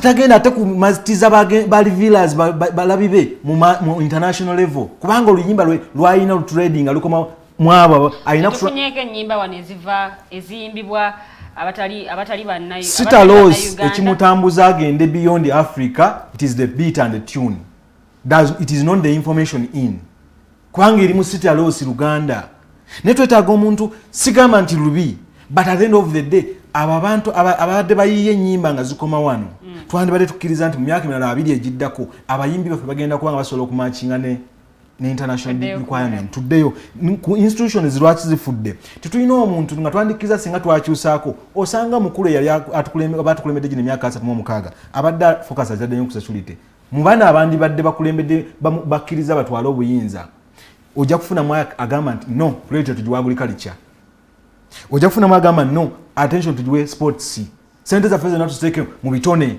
olwo munnayuganda n'abafirika ababakkiriza mu bitone byabwe bikulaakulane naye kati security etwalako abakozi bameka bwe tuba tulina nnene like teweza 10,000 mukulu Kasule siwe kiri amagye gayinza okuba galina 40,000 poliisi ng'erina 60,000 10,000 ontegeera naye ate nagyo giri patronized because gyo giri ku order oba kisasudde gigenda kukola eno gye twandibadde tugamba tu expandinze tutya abantu okusigala nga bafuna emirimu egiri mu busobozi bwabwe gye beekoledde bakuyeetinze nga ngenda mu maaso ku nsonga health mufu kugamba institutions zifudde ekizisise kubanga era ajja kumala kubuuza muzeeyi tukole kiwano muzeeyi baagala kawunga you see somebody cannot even stand alone oba tasobola kubanga asalawo something ekigenda okuyamba abantu abo bakiikira nga minister amala kuddayo kubuuza katono nnyo mwami Lwanyaga parliament tulina abali ku ludda oluwabula government bano bakoze mulimu ki okukulwanirira bannayuganda n'okutereeza systems zino okuba nti zikola kyezinokola munange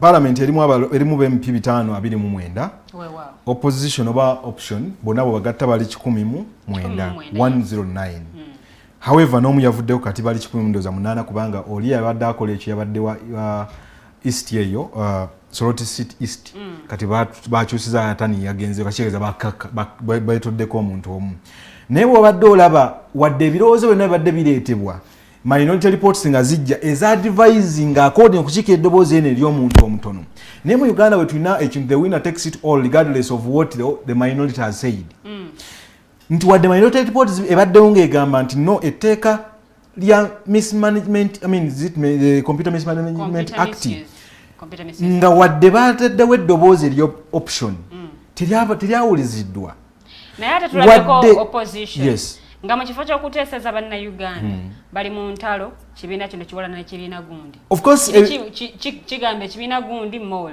bali balya ebyo byonna era bireeteddwa mukulu Museveni kubanga toyinza kuddira abantu omwenda abali ku DP nga bakyakugamba nti gwe gy'otuddeeyo si gye tulina kutuula gwe president waffe bw'otuula ku sayidi yeeyo naffe tugoberere oba ontegeera president wange kati abo omwenda ogenda kubaleeta otya ku sayidi mu discussing nga bakyali mu bandibadde bakikola naye do you know how many that are like MAO within the same 109 kugamba ng'olaba nti ekizibu ky'oli alowooza nti alina kuba nga buli muntu okukola ku ebyo ebiyamba eggwanga birina kuba nga biri mu sayidi ye yekka takkiriza nti waliyo abantu abasobola okukola okusinga ye okutwala eggwanga lino mu maaso egezezzaako ekikoze naye gwe bagamba wa mutwe mugumu agamba nti kino akiwamba buwambi temulina kye muŋŋamba olaba n'abamuwa amagezi wadde bamuwadde ssente bagamba temusobola kujja ne muŋŋamba nze byenkulembera wano naye ng'ate bamuwa ssente kugamba tulina omuntu atatya bakulembera ng'ateekawo embeera nti bakulembera balina omutya mumbejja mukulu Museveni ng'atwala obuyinza yasangawo milioni 15 eza bannayuganda okusinza ku records leero ziri 45 kitegeeza akulembedde bulungi bannayuganda olowooza akulembedde bulungi omanyi abafudde okuva yatandika okubanga nga batudde lwakubanga bulagajjavu bwa gavumenti eyo lipooti basobola kugikuwa bakuwa bafudde musujja abakubiddwa amasasi ku sente zaabwe zennyininyini tebasobola gikuwa relatively and holistically bakuwa afudde musujja bagamba musujja gwakenderako tekukyatta bantu bana twagema naye abakubiddwa amasasi stray bullets zennyingi nabo bangi kati tulina abalonzi milioni 18 zebalaga empandiisi kitegeeza milioni 17 tebalabikira mu politics ono w'okulonda mukulu Museveni but tulinga ababajjambule tudiscussinga transition ng'erowoozebwa nze politician milioni 27 buli bwogenda mugantu ogere transition kubanga egenda kusalibwa abalonda milioni 18 democracy oba tumuvuddeko kubanga osigala ogamba 18 abanajja okulonda bagenda okusalibwa abatabate balonzi wadde abatali bawandiisi where is the 27 million people so it is now the time andi mwe muli abaana naye abagenda okumanaginga eggwanga ine emyaka mirala egigenda okuddako ebibiri buli bwobagga obalowooleza olwaliro nti togenda kubabuuza nti biki ebyandibadde bikuleeta ku silver plate n'owulira nga omukulembeze akola ebyo byoyagala akole holistically singa bateeka mu process y'okudiscussing ekyo mukulu Museveni by 2026 ajja kuba afuze eggwanga lino emyaka 40 bw'owulira bano abeerogootanya nga bagamba nti abaakomawo as unopposed oba simanyi paka last simanyi 26 paka 31 olaba agenze emyaka 45 nga awulira nga yakyayagala okubanga akulembera eggwanga omanyi nti ddala abavubuka abo bamugambye oba yebateddewo nabagamba omulabike nga bakyogera because tubirabye nga bajja babikola ab'ekisanja bakola kikimu nti batugambye I am saying oba bagambye oba tebamugambye ye kennyini ani yamugamba akwate mundu He said it was his conviction. Ebyali mu kalulu mu 1900. Aha. Bwe bibanga ebyali mu kalulu bimeka betulabye byakoze okusinga n'ebyo tuwulira nga byandadde forces millions na 27 okwate mundu n'okusinga ye. Kubanga ebikolebwa olwaleero singa bannayuganda baali bagikwata bandibadde bagikwata dda n'okusinga ye bwe yagikwata. Duli baabubba naye nga bagamba bulaka bweyongedde mu butono wano bakubba nga olabira ddala ne bakugamba byebyo bibadde kugenda mu kooti bo bennyini nga bakwesinikira mu kooti abo balangiridde. Meaning ni kyebasaze tasobola kugamba nti kitunuulire okivaluating they only send you to court jamanaging ate njagala just kanku information nze nagenda mu court ne DR form gye bampa yennyini electoral commission ng'eraga obululu bwange buli waggulu naye tebakola ki tebabuconsideringa ne bagamba bampanguza difference ya 150 votes naye nga 150 votes mu DR form zaabwe mbawangula n'obululu 200 plus naye ne bangamba form zoina teziri certified. Kakati ebyo na think era waliwo abafunye obwenkanya kuva mu court. Anti kati abafunye obwenkanya mu court bebo kategoriza MAO. Tugenda kuisa tugenda atakati ebya Joyce Bagala babadde singa bakikoze twali twagala bagiteeke by election ya Joyce Bagala wakati wa Joyce Bagala ne nabakozi twandi bali twagala bagiteekeyo. Koti yerangirira nti you can imagine it is only in Buganda we tutafunye by election in terms of parliamentary level zonna zakomyawo ne bazigoba zikyali pending. Esatu ezikyatambula ba MP abakyalina emisango egitambula bagizizaayo wansi giddemu giwulirizibwe. It is sikivudde mu bbanga, it's technical. Ogwa mukulu Nyanzi bagambye nga gumaze okutuuka nti mudde wansi babawulirize. Ogw'omwami guno gwali gwaggwe era ne baguza mu parliament. Ogwa mukulu Nyanzi nsente wano wakati we ne mukulu Nsereko baguzizza ku kooti eyowansi. Kati oguyinza okumala emyaka 2-3 ne bagusala nga by election wabulayo mwaka gumu tugende mu kulonda. So it is intentional. Kyengambye nti system mfu. Mbadde kugamba wano nti milioni 18 bwe ziba nga diyali ddala zigenda okusalira milioni 27 nga gozikozesa nga bw'ozaagala 27 okutaddeko mu birowoozo 18 zinaalonda as we discuss transition. Because gugamba bali bwe wategesedde okunywa ne wadategera wine ne whisky banywemu bagambye nti okomewo paka last. Singa Katonda akujjamu fusing oli mu ntebe otutegeke donut abeera ku Twitter nga tawummula atandika okubanga agenda ku Twitter agakati nkedde government ngikyusizza nkedde government ngiye bw'anaatandika obikola ku Twitter nga tugamba tetwategeera because abitulaze nti abisobola obikola atulaze nti asobola ku Twitter kwagenda okucommunicatinga n'okugamba kali cabinet etudde esazeewo sikyagala manjye tetukyagala parliament etuule abagambe nabadde sorry abazze mu kalulu akalulu kajja kusalawo kyetwebuuza olwo tumanaginga transition succession. Ensi zonna ezigezezzaako kubanga azikikola mu Kenya Kenyatta agenda okubanga ayingira obukulembeze bwa kitaawe bwe yali atandise wayitawo emyaka 34 tekyali from direct nti Kenyatta wavaako ono abadde I mean wano tuli wakati wa father ne taata is it competition succession golowooza singa taata omanyi waliwo akagero kenawulya nga bagamba taata yajja nga yakulira security ku gate n'abeera ne mwana we awo nga bonna waliwo embaga kakati nga taata yakkiriza akuzaba invitation card bw'ogimuwa nga akkiriza weeyongerayo n'omwana nga naye alaba kati taata baali bamuyita mutuuze olwamala taata noza n'akoowamu awo n'agamba omwana nkwatiramu omwana ye nga oba tolina invitation card oddayo buzzi waka tiyali nga taata oyingira yembu ye taata ye yakubeeza nkaawo n'obeerawo n'akwetegereza n'alaba baddala abafamile bakumanyi kakati mbu ye omwana bwe yajja nga oba tolina invitation card straight waka kati bwe ziba yasaawa nga 9 ne batandika okwegugunga nga olwo omuvubuka omwana azizza abantu waka bangi ne beemulugunya ab'ekitundu naye omukolo gwaffe security gye mwapangisizza ng'etugoba ku mukolo abantu abaali munda bakkiriza n'abaali webweru nga beekalakasa mbu abaali munda ne bagamba naye ndowooza tusigazeewo taata kubanga wadde wabadde ozze nga tolina kaadi ki abadde akukkiriza n'oyingira naye omwana ye ate akuzzaayo bwe bugero mbu kati waliwo abantu abali mu kupulaninga nga atadde mu kintu ekigamba mbu banaagenda mu kalulu kayenaale nga agamba naye ekivubuka kino kyakakyo kivuma nnyo tukomyewo taata ye atubeezangawo ng'atukuba miggo nekyo okagero kategedde. So twetegereza ebintu ebiri mu kukolebwa nti waliwo ebintu ebiri mukolebwa nga bagenda tumaze nga tugamba niye omwana ono yabadde ku Twitter tuvuma nnyo tunoza taata yaba akomawo kirabika yali lenient ebyo batandise tuteekamu kubanga yennyini yalese omwana akole byonna byakola ffe tugambe nti ono yasinga ku oli sinze naye abo bootandise okwogera nti bagamba nti oli abeereko. Okay, neeyanziza nnyo Mwami Alex, tugenda kubatuumulamu katono nnyo. The voltage tukyagenda maaso paka ssaawa 3 ez'ekiro eky'olunaku luno olwaliro. Bwe tukomawo tugenda kubatuwulira okuva ewamukulu Kasule. Akalulu ndooza yemu ku tool ezaalibadde ziyitibwamu okukyusa obuyinza mu mirembe. Akalulu kakyakola kasobola okukyusa obuyinza mu ggwanga lino erya Uganda n'ebirala bingi nnyo, so tulakalira ayina kyoteesa kyowabula nakulagiridde dda nti agenda ku page yaffe ya Alternative Uganda mu comment section oba oteeka endowoozayo nja kubanga ngisoma nga show tennaba kubanga ewunzikibwa. Katuwummulemu katono nnyo, temuvaawo.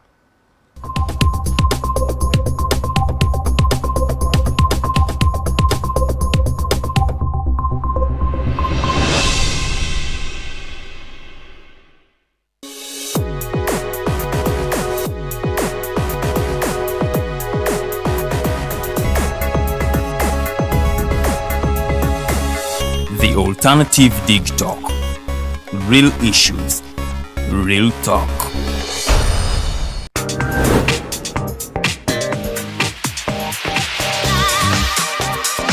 Hello beautiful people, you're welcome to the Snap Talk with your girl Teddy Tenjo. Every Saturday right from 6 to 7. It is your responsibility omwana wo kubeera mu nyumba nga teyasuze bweru mbo bamubanja rent. Koyo okulaba abalenzi abo abasajja abakunga butuufu tebabuulirirwa nga babulamu. Towerabira nti tuli wano ku the Alternative Digitalk. Mukwano gwange gwali topic kiri wandyagadde twogereko. Is it about family? You can take your time, look for a job, stabilize, men will come, men will always be there, you will get the men. Bonna gwoyagala musajja yenna gwoyagala ojja mufuna. Embaga ketuuke bino bintu byasenga nawe ojja bafuna. Naye ng'oli asitudde ttu yakedde ku macabaga nti nsitudde ttu naye nga mubutuufu agambye nti gy'akyali muto. Is it outside family? Is it society? Oh, could it be relationships? Just be commenting nga topic yonna gyandyagadde twogereko tujjako tujogera kwano ku the Alternative Digitalk ku share enganzi the Snap Talk.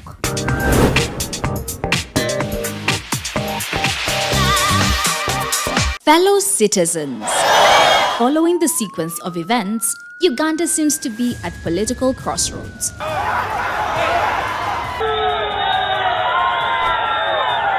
I'm not a servant of anybody. Madam, I know the law. As such, Alternative Digital brings you the Interface Show with retired Colonel Dr. Kiza Besuje. Let's keep on the same page on Alternative Digitalk, as he gives you the alternatives on the transition question, rule of law, human rights and freedom, youth inclusion in governance, economic stagnation, as he confirms. I'll be always here Saturday from 10 a.m. in the morning. Be there. Don't miss the live discussion on the Alternative Uganda, Digitalk TV Facebook pages, and the Alternative Uganda YouTube channel.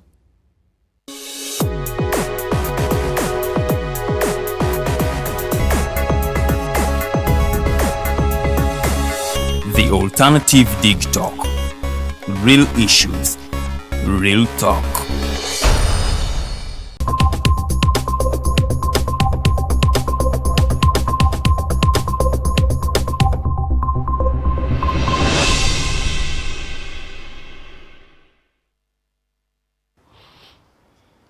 Well, kukulisaayo nnyo mukuumulamu okwa the voltage program gy'oli mu kulaba gaba amasannyalaze genye buli lunaku olwokutaano ssaawa emu ey'akawungeezi paka ssaawa 3 ez'ekiro nga twogera ku nsonga ez'enjawulo omuli ensonga y'ebyobufuzi n'obukulembeze bw'eggwanga Uganda, ensonga ez'eddembe ly'obuntu, ensonga z'abavubuka n'ensonga endala nnyingi nnyo zotasaanidde kubeera ng'ate obuusa amaaso n'ebyo ebiba bigenze mu maaso mu ggwanga.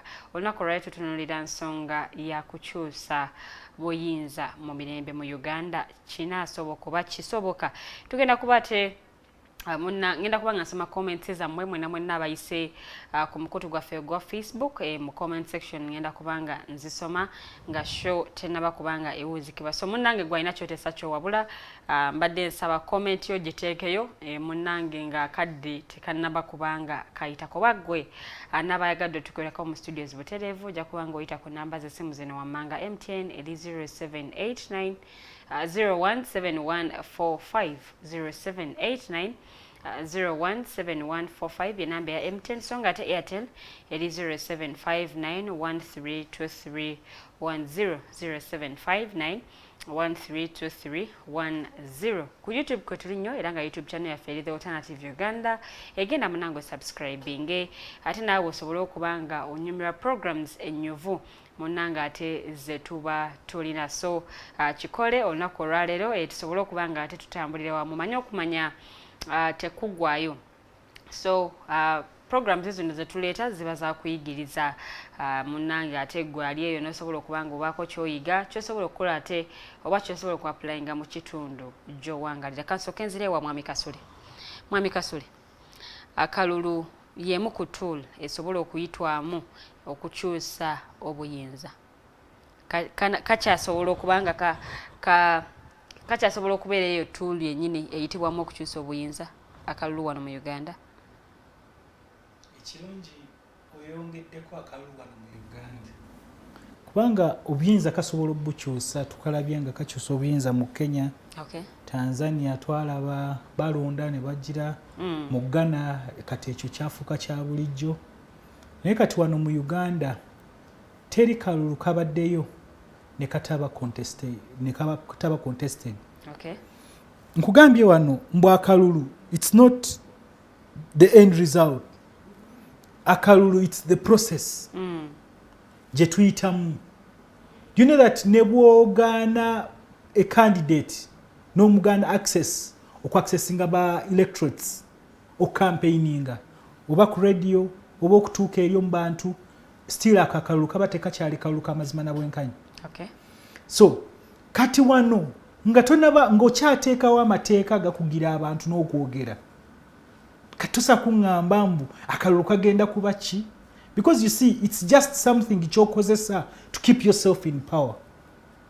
Era mwami Museveni kyakozesezza wano mbu every after 5 years wabayo akalulu ne kagenda nga bwe kagenze because tubadde wano ne pronouncement eya Supreme Court egamba okubba emivuyo gyonna gyalimu naye ku lw'emirembe tugenderaawo. That was in 2006. Okitegeera 2016 2021 aba presidential petition election petition eyateebwayo His Excellency Robert Kyagulanyi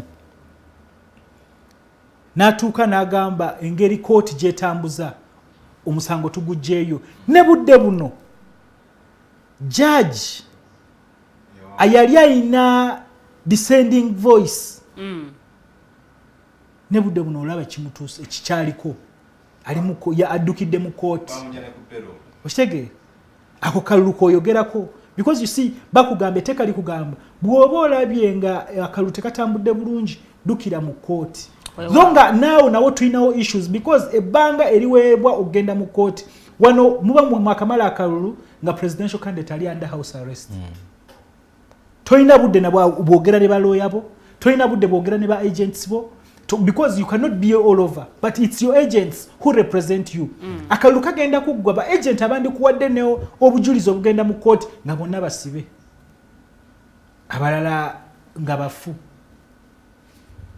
So kati nze bw'oba ngamba akalulu nga ne judge yali mu musango mu election petition budde buno achayina naye ali awo kati yafuuka victim of that. I don't know abantu wano mu Uganda ndowooza n'okuswala twakuvaako kati tuswaza buswaza. Ndowooza wemba njogedde Oluganda nga ngezezaako okulutereeza tetukyaswala tuswaza buswaza because you see oli addukidde mu court akugamba no akalulu kange kabbibwa bwekati ne bwekati naye ne mumudinayinga to present his case the way he wanted it to present it n'asalawo kati ngujjeeyo naye ne bwe yagujjayo nga waliwo ina descending voice eyagala okubuulira bannayuganda oba okubuulira court, because you see when we go to court these courts make pronouncements. These pronouncements ziyamba the future. Bazikozesa okukola ki okulaba nga balungamya ebiddako mu maaso, because every time that we've gone to court, even in the presidential election petitions, court evaayo neweereza recommendations. Yes, naye tetulaba parliament, tetulaba government was taking up okulaba nga twongeddemu okukyusa, because you see ne bwogenda mu court bakugamba an election petition is a very sensitive matter. Okay. In nature, that's why bayina giweereza first priority. So akalulu gwengo oyogera akalulu akafaanana katya, ogenze mu kalulu n'oli gwogenze naye mu kalulu ayina amagye, ayina central bank, ayina police, ayina all state organs zonna azina behind him. Infrastructure ya state yonna, eggwanga lyonna, it's behind him. Okay. Kati bw'oba ogenda mu kalungu ogenze kuvuganya mwami Museveni wa NRM naye nga togenze kuvuganya President Museveni, commander in chief of all the armed forces. Oshege, so awe ebintu ebyo byanjawulo byawule. President Museveni ali mu commanding a central bank. Mujeyo sente zenjagala zino zibagulako ba MAO, ba Beti Kamya, ba Bitwe Sanywa ne group abafaananyi bwe bati. Ekibiina kisonda, bannakibiina basonda. No, you see, ezo ebyo mwama yanje yatero kikozesa wano ng'agamba nze siri mu abayita abadaama, simanyi baki? Bakadaama simanyi baki? Alina bw'akikozesa. Naye bw'oba owangalidde wano ng'omanyi sente zikozesebwa wano, because NRM by the way ne mu electoral commission they don't file returns okulaga sente zaabwe zivaawo ate sente mmeka ze bakozesa. Okay.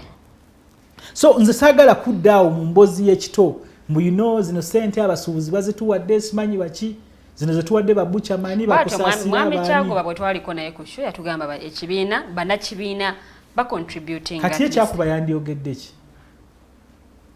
Of course kyalina okwogera. Naye munnakibiina kyalina yanti yandyogedde ki? Because you see tuva mu kalulu nga n'eggwanga nga ne bakugamba n'okugamba eggwanga terikyasobola kukola ki? Kweyimirira. Because sente zonna zigenze mu kalulu. Nkugambye state apparatus zonna zigenda behind one person. Electoral commission, because we've been even contesting the formation engeri electoral commission gyefomingibwamu. Because Mwai Museveni yalonda electoral commission ate alina obuyinza obugisaakinga anytime ne bwe tuba mu kalulu wakati alina obuyinza obugigoba. Kati before you talk about such things okulaba nga tufunye those reforms, that's why we are saying we need to talk about transition. The transition will bring all that talk of which kind of election should we have, which kind of electoral commission should we have, how should the police conduct itself, how should UPDF conduct itself. Nenga toyina ebyo tosobola kukola ki?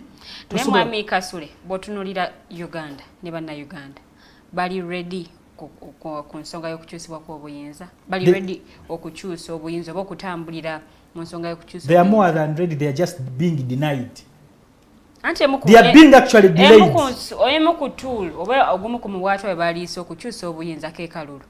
Bw'otunuulira ennamba y'abantu akakiiko k'ebyokulonda gye yawandiisa bwali obukadde obusoba mu 18, abaalonda baali obukadde 10. Bw'otunuulira ennamba eyo nti be baawandiisa buli obukadde 18, abaalonda bali obukadde 10. Then ate abataalonda ng'amannya gaabwe gabulangatanizibwa. N'otuuka ku polling station ne bakugamba erinnya lyo teririmu. Naye ate nga ku checking n'akakongo kalina buli kimu kiraga olonderawo, abo nabo bamanyi obungi bwabo. Ate n'ekirala abantu so kati abannayuganda abateenyigira mu kulonda banaakyusa batya obuyinza? Akalulu nga bw'ogaye kati tekakyasobola kukyusa buyinza? No, akalulu kasobola if we talk about it. Okay. If we as a country we look into it. Netukola ki? Netugamba now this is the type of an election gye tukola ki? Gye twetaaga. Ugandans tuvudde mu bululu bonna bubadde contested. Oshtegera because akalulu katandikira ku registration. To how sure are we that the people we claim that bawewandiisa okulonda bebe benyini bakola ki? Because electoral commission erimu ebituli. So bwe tewali trust mu bantu abategeka akalulu kennyini, so tosobola kutrustinga bino ebivuddemu, starting on the numbers they register, on the results they declare, everything. Kubanga kooti etulaze, kooti zivudde ne zitulaga electoral commission obulagajjavu bwekoze obubululu obw'enjawulo. So nze kyengamba, this talk Ugandans ne bwogamba oli munnamawulire ne bwofuluma wano n'ogaako otambule otandika okubuuza abantu abayitawo, buli omu ajja kugamba they are tired, baawulira nabo buli omu aluubirira okulaba nga tukyusa obukulembeze, naye buli omu kyatya kubanga mwami Museveni yainstilinga bantu fear. You know, if you change, kubanga yali akikozesa, I will go back to the bush. N'amaanyi agadda mu nsiko takyagalina. Naye ffe kye tugamba, we don't want our country to get to that level. Ffe kye twagala, because we should have, twandibadde twagenda dda mu nsiko. Okay. Naye we have been saying we want a peaceful transfer of power. Uganda has shed blood enough. Tetwagala kulaba muntu ayiwa musaayi kulwa kutwala buyinza. Because tulabye abantu bonna abayiyo omusaayi ne bakapturinga power, tulabye how they have ended up. We don't want to repeat the same. So we are trying to create a new chapter, kuteekako embeera empya mbu power can transit peacefully. Kyetugezaako okulwanirira ate bannayuganda buli omu kyayagala, and that's what we are telling Mr. Museveni. Because you see, Mr. Museveni should think about life after him. Because he has militarized everything. Militarizing everyone. Abantu balina obukyayi.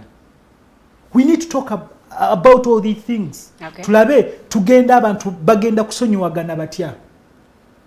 Kubanga ffenna tukosa, we have hurt each other. That's why you find that today a general will die and someone celebrates. Awe eggwanga werituuse. But should we get to that level? Kubanga edda omuntu bwe yafanga ekyalo kyonna ne kirekawo n'okukola emirimu. Ne wabaawo okunyolwa. Yes. Naye kati budde buno because abantu they have been hurt so much. We've had tugeze ne tugenda ne tugeza ne twekosa ffenna. So that's what we are saying for us. Let's not look at akalunga as a process. I mean as an event. Tukatunulira as a process. Kategekeddwa katya. Ani akategese azatya mu buyinza. Okay. Neyanziza nnyo mwami Kasule, mwami Alex. Manji. Nzija wuwo. Jeno omukama Katonda amuwummuze mirembe, Jeno Elite Mwine bwe yali ava ku kifo ky'obwa minisita ow'obutebenkevu yagamba president should prepare for a peaceful transition. Ensonga eno naye yajogerako nti omukulembeze w'eggwanga yali badde ateekateeka okukyusa obuyinza mu mirembe. Bwe twali mu kalulu ka 2022 oba bwe twali tugenda mu kalulu ka 2021 omwami omukulembeze w'ekibiina MOVA omukulu Robert Kyagulanyi Ssentamu yagamba bannayuganda bafune endagamuntu bina babimukwasa. Kyekyatuukawo. One, omanyi eggwanga lino Uganda, bannayuganda abamu oyinza okuba nenya naye bula oyinza obutananya, tulina kye tuyita I don't care syndrome. Sifaayo. Okay. Byabwe bebafunamu naye nga tewali kintu kigenda kutambula mu ggwanga no kigende mu maaso nga tekirimu political decision. Kubanga newaka gwe taata okulabirira amakaago kibaamu politics. Lwaki gwe taata gwogamba nze nsalawo? Lwaki ogamba nze nina okugula kino? Lwaki buvunaanyizibwa abo nga gwe, there is that politics. Okay. So politics is everywhere. Okulemesebwa okusomesa abaana bo it is politics kubanga okujaga government etuyambye tataddeyo masomero. Kitegeeza gwe wennyini okugenda mu maaso twetaaga kuba ntulezeza ebyobukulembeze lwakuba nti politics alabika nga tusaanikidde buli kintu. Omwami oyo mugenzi yakyogera naye nga agenda okukyogera ate akyogera awaayo buyinza.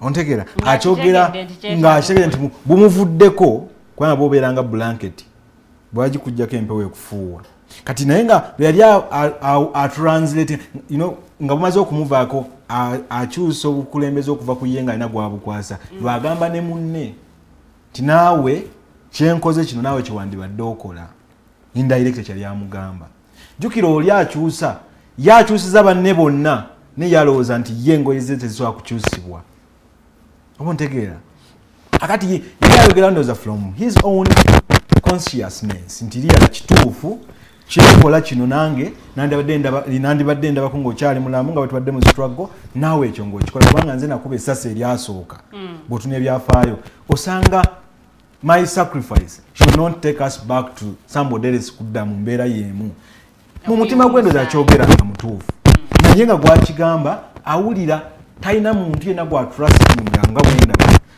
alabika nga talina gwatrustinga nti talina gwalowooza nti without him naye yeerabira nti at one point with our input or no he will definitely die without or with my input Museveni will be someday nga tali ku ntebe either abalisanyuka talisobola basiba bonna nga bwe basibye abadde basanyukira omugenzi omu tebajja basiba because abamu bajja kuba basanyuka kuba nti avuddeko because they have been suffocated for so long kati mwekyo wadde mukulu president wange yakyogera mu butuufu nti funa ndagamuntu and ogenda olonde because democracy works yakyogera democracy wakyakola nti abaalonda ba exercise nga kituufu ogenda n'olonda singa oba oyina entegesa okulonda nga akuyisa mu process entuufu oba kuwangula nga awangudde gwe balangirira Kyagulanyi would have been declared as a winner. Akakiiko k'ebyokulonda ke kalina obuyinza obwenkomeredde okulangirira kaakati bwe kaba kalina obuyinza obwenkomeredde lwaki kasuffocatinga buli muntu agenda okuvaayo okugamba nti katukole competition katucomputinge tube nga tusobola okumakinga byonayogera byonaba binafaanagana byeffe tebaagala wadde mu buli mbeera wadde small deg wadde oli candidate obeeko nengeri gyogenda okuŋŋaanyamu byonagamba kale bwenti bwempangudde ffe nga tumaze okusindika agents mu polling station ezigenda mu 3,400 nga tusindisa everywhere ate bennyini aba security olwokuba bwandidde ba covid be baali banoonya ba agents nga balina DR forms nga bazibajjako kasi bakitegeeza olina kyoli mu kukola nti nezino z'oligire ntono ze tukuŋŋaanyizaawo oyagala zisaanyaawo so that evidence is sealed and ekwekeddwa oba eyizibwa oba n'ogikweka kati ekyo nno kizibu kibi kubanga bw'obanga olina security ngeri mu kuyambako muntu ayandibadde aprovidinga evidence mu future n'ogaaka tubikwate tubiyuze tubikweke ndowooza oba ojjiddewo ddala ogamba nti gwe tuwangudde wadde tumuwangudde tumubbye naye nebyandibadde aleeta okulaga eggwana ntitwamuwangula obujulizi tubukoze eki tubugyewo omwami Robert Kyagulanyi Ssentamu yakolako statement n'agamba nti democracy oba demokrasiya mu ggwanga akola okkiriza nti akola nzikiriza nti akola singa abamulera bamuwa leverage okubeera applied naye mukulu Museveni nga bamaze okubanga NUPA ewandiisiddwa ng'ekibiina akyusa electoral commission n'agoba sekretale waayo nga tuyingira akalulu amawulire ge twafuna nga bagamba alizai agenzeko mu luwumula lwe yeesabidde talemwa mbikweke so ekyali olw'okuba bamubuuza NUPA okuyitako otya nga gwe sekretale w'olukiiko okakana nga talemwa yali sekretale n'abantu abamu nga bakyusiddwa kati omuntu alina obusobozi obukyusa sekretale w'akakiiko nga bali mu prosesi y'akakiiko olowooza talina busobozi bugamba returning officer nti njagala olangirira ono so mu byonna nze ndowooza nga mukulu Kasule bw'akyogedde electoral commission sekretale abakulembeze abantu abagirimu nga democracy twagala akole tukkirize bannayuganda baowninge processes zigane kubanga zigenda kufevalinga omuntu omu kubanga otunulira security omukulu oli gy'ayogeddeko nga tuyingidde akalulu ogenda ku polling station nga mutuufu abagiriko ye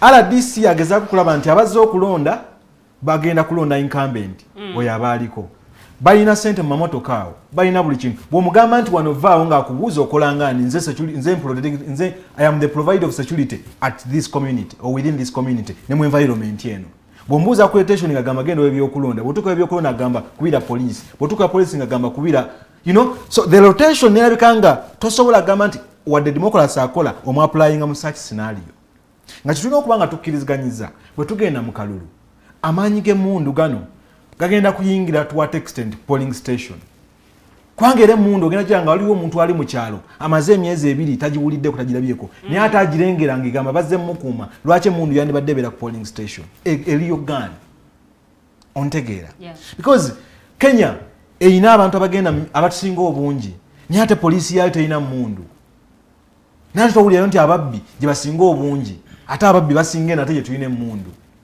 n'abakuba amasasi ag'ababbi okwetta babeera wano kitegeeza is it the discipline is it culture nti yoona akkiriza nti emmundu yeyina okubeerawo omuntu okubanga atidde so ekitambula ng'embaata kitera nekifuuka embaata eyajja nga mubbi wa bulu yajjira mu kubba era asobola okusigala nga mubbi yajjira mu kuwamba akyasobola okuteekawo ekyo ekibeera ekirabikanga nti kano kalulu naye nga it's a military operation okulitaininga ekyaba ayina saakalulu tekasobola kukyusa buyinza ebintu bibiri bannayuganda akalulu bakalonze ne kakati tugamba eyawangula si yafuga bwe buzibu bwe tuyina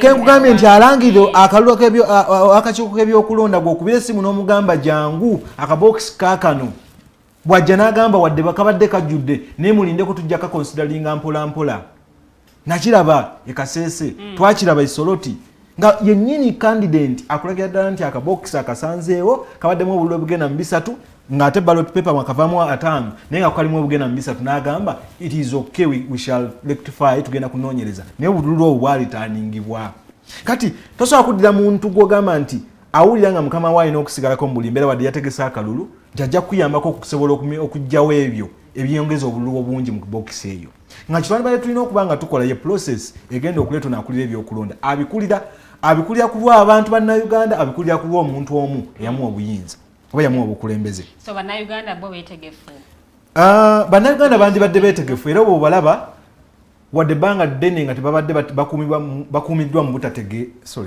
butafuna information naye bayayaana okugifuna eyo entuufu nti nze ne muganda wange Kasule okuva mu kibiina ky'abaalimu alliance tetwandibadde nga tukkiriziganya nti amaanyi gaffe bwe tugagatta gasobola okuba nga gagenda kusomesa bannayuganda bangi bategeere ekyokukola ku lw'omuntu ono omu atufudubaddeko netuba nga ffe tusooka kwerumaaluma oli naafuna omwaganya waayita twandibadde tugamba tutaayiza tutya ono ali mu kubuzaabuza abantu nti buli bwateeka akalulu ayagala abantu babafunamu kumbe buli bwakateeka ayagala ye abafunamu njagala okutegeeza tuyina ekizibu nti olwaleero tuyina hybrid leadership gyolowooza nti tuyinamu akulaga nti akuwaddeyo ka democracy ku level ya local government ne ku parliament naye gezaako oyogere ku ntebe ye oyo oba ogenze authoritative oba ogenze okuwulira ddala amasannyalaze wano togamba nti tuli mu voltage kati wali oba okutemfoje 360 degrees kasita ogamba nti osemberedde entebe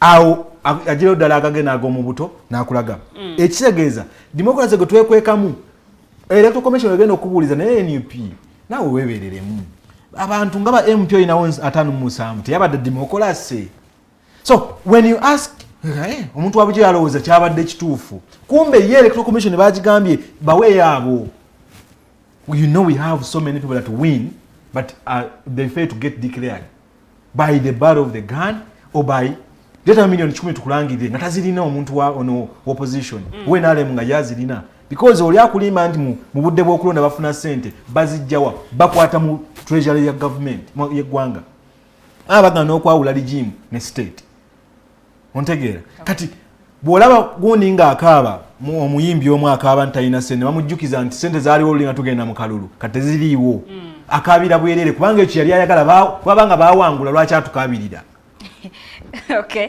mwami Kasule mwami Kasule yes nzezewo opposition neteefuteefu okukwata obuyinza singa omukisa guba guzze no one omukisa tulina ogucreatinga tulina okumakinga sure tutaddewo embeera etuweereza eyo chansi ey'okukwata obuyinza okulaba nga tukyusa eggwanga lino tulitwala mu maaso ekisooka tulina okuteekateeka abantu baffe tubateekateeke bategeere ekyokukola babeere assertive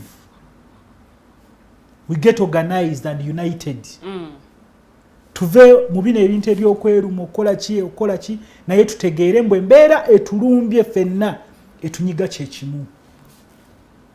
So tumanye bwe tunaamala okutegeera ekyo nga tukumyakumya abantu baffe nga tubategezezza ekyokukola, then there we can assert pressure. Tekisaana twala bbanga bayirawo, let me tell you. Singa bannayuganda bonna tumala ne tubakuma bulungi ne bategeera ate ne batulaba nga ffenna kye twogera kyekimu tuli ku agenda ey'okulaba nga tukola ki tukyusa obuyinza buno. Si kalulu kokka. Bannayuganda basobola okukeera enkya nga tumaze obbakuma bulungi ne bagamba enough is enough. And ndowooza kyekyo budde buno ekisinga ate kyetulina okutunuulirako. Opposition esobola okwegattira awamu. Nga lwaki tesobola? Opposition yaani? Beba n'abantu benjogerako. Abantu opposition yono omukyala agenda mu ddwaliro nga naafa nga talina kana akayiso ke bakuba okumugaana okubleeding ennyo. Kati omuntu ayise mu mbeera eyo kati leka tubeere n'embeera tugatta wamu.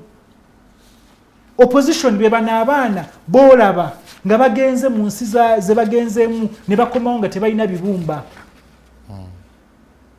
Opposition beba n'abakyala abasiiba bakaaba buli lunaku nga bagamba ababba baabwe bababuzaako tebamanyi ne gye bali. So let those issues, opposition ehoima mu mafuta eri gye basima amafuta abantu bali mu kaaba sente zaabwe za compensation tebazifunye. Naye wali balaga mbu sente bazibawa ku akaunti ewali supposed okugenda milioni 20 bateekako emitwalo 2. Zero zagaana okuggwayo. Okutegera kati ezo embeera ebyo ebintu bwe bityo nga bannayuganda ebitunyiga ffenna tulina okusooka tulabe nga ffenna bannayuganda twekungira ku nsonga y'emu okugamba mbu enough is enough. Then tuteekeko mu pressure kubanga Mwami Museveni what terrifies him is an organized group society. Yes. Okay. Kyova laba yalwana nnyo okumakinga sure nga tubaddemu tubeere divided. Ono moolu, ono simanyi ki, ono ki. Mwena ne mubeera okwerumaaluma n'abakuba mu mawanga ne mugenda mu banyoloba kigaba ki naye ng'ebyammwe biriyo bikola ki bigenda. So tusooke tutegeere omulabe waffe ali luddawa. Okay. Then when we get organized and united we can demand. You see, many people think, abantu bakubuuza, more especially the elites, what are you going to do? Let me tell you, it's not through those offices. Aba batuddemu ba elites, abatuddemu offices zaabwe bavaayo saawa 12 ne bagenda ne banywamu kacupa ka jinisi ne bakola ki ne bagenda mu sauna ne bagira enkya ne bakeera mu jaamu nga bagenda kukola. There are some Ugandans abaliyo embeera ne bekola ki benyiga. Those people can make this country ungovernable. Nga ne Mwami Museveni tasobola atuula entebe awo. Nga ne system Kampala government Kampala nga tebakyasobola na kutuulawo. Waliyo bali abakyala batuwa emmere buli lunaku gye tuli Kampala wano. Bwe bagamba emmere ya mutegenda gende Kampala. Abavuga tax abatuvuga ne batutwala ne bakola ki? If they can deny those services, let me tell you, ne Mwami Museveni tasobola kukola ki? So I think it is now high time we as the people abali mu aspiring for this change tutegeere now the direction to take. Yes, akalulu kasobola okukyusa. We can use akalulu as a vehicle. Ng'emmotoka gye tuyimiriramu ne tugamba now this is the time now. Naye nga tumaze okutegeeza bannayuganda, nga tumaze okutegeeza buli omu, nga abantu bamaze okutukkiririzaamu, nga tumaze okubaweereza that a hope mbu tuli kimu. Naye tugiyingira akalulu twekuba tukola ki nze ngamba ne bwe tuba tetukanyiza ku one single candidate. Okay. Naye if we can agree on the message kye tugenda nayo. If we can agree that this is the message, this is the strategy gye tugenda okuyingira akalulu kano nayo. So I think that's what has been lacking. So nze njagala focus yonna fenga abagamba mbu twagala peaceful transfer of power. Ebintu bwe bityo bye tuba tutandika okwogerako. Kubanga the transition gye twogerako, it's about Ugandans. So if all Ugandans are involved and we decide this is the strategy we are going to take, let me tell you, Mwami Museveni tasobola kutuula entebe awo nga bannayuganda 4.45 zisazeewo zigambye tetukyakwagala. Tulabyeko abakulu mu bibiina ebyenjawulo, babakulembeze mu bibiina ebyenjawulo nga bateeka essira ku nsonga ya dialogue. nti eyinza okuyambako oba oliawo okukyusa obuyinza mu mirembe. That's what we are talking about, the dialogue with Ugandans. Dialogue ne mwami Museveni. No. Dialogue with Ugandans. Let's Ugandans bebalina okwogera. We need to talk as Ugandans. Museveni does not own Uganda. He's part of the 45 million Ugandans. So let the 5 million Ugandans dialogue by deciding which type of government je baagala. Bannayuganda abo balina ababaka ababakiikirira mu parliament. Ate era ababaka bano ababakiikirira waliwo omukago guno gwa iPod ogwegattira wamu ebibiina ebyenjawulo ebirina ababaka mu parliament. You see, naye kati wenjogerera ebibiina ebimu tebiriimu. National Unity Platform teriimu, FDC nayo teriimu. You see, bw'oba oyagala okukyusa eggwanga naddala lino eriri mu nfuga ya nakyemalira, don't talk about group sections. Talk about, when you're talking, talk about Ugandans. Because you see, Parliament joyogerako. If Parliament, no, Parliament joyogerako, because nja kubuuza then lwaki mugenza okuchallenginga etteeka lye baagize. Bajja kugamba baliisa bulungi babaka bamwe baliisa. Because mulabye mune Parliament inamu it's lacking, because nakyemalira will buy off everything. That's why we are saying he cannot buy the 45 million Ugandans. We must talk as Ugandans. Not as, you know, iPod webagenda okunywa chai n'okwekubisa ebifaananyi.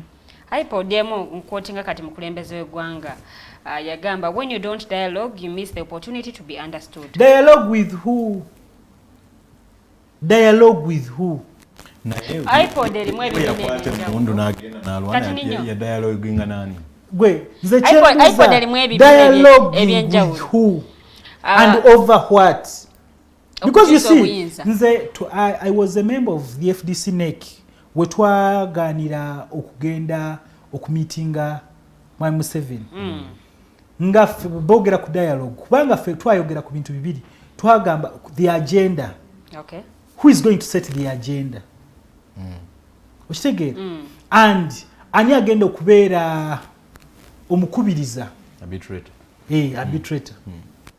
Okitegeera? Yeah. So kati nga tonaba kuteesa agenda kiki kye twogerako, because you see olaba MAO yagamba mbu agenze mu dialogue. Mwami Museveni avuddeyo n'akola ki? N'akugamba mbu nze ebyo sikoze eki. So we want Ugandans to set the agenda. Ate waliwo enteekateeka gye baali bakoze ba Justice Ogola n'abantu abalala nga bakoze eyo enteekateeka nga tufunye engeri gye tusobola okufuna Uganda. Wano batambula ne baforminga what they call the Citizen Compact. Eggwanga lyonna ne baliyitamu ne baleeta ebirowoozo by'abana Uganda. That's what we are talking about. Those are the dialogues we are talking about. We are not talking about nze Kasule, Liliani, Nomani nani, tugende tutule ne mwami Museveni, tunywe obuchayi, tukomewo n'ebisabo by'essente, abafuna emirimu bagifune, then Uganda etambule. Eno sick yo sick. Mu buli omu kyoyagala ky'otumbira. Obuzibu buba bwani because bannayuganda abantu bano kuva mu bibiina ebyenjawulo buli baba bakiikiridde bannayuganda. Nze nkugambye, if President Museveni was interested in dialogue, yanditaddemu ekitiibwa the Citizen Compact. Kubanga Citizen Compact had a solution for all these things. Chengezaako kugamba Lilian. Okitegeera?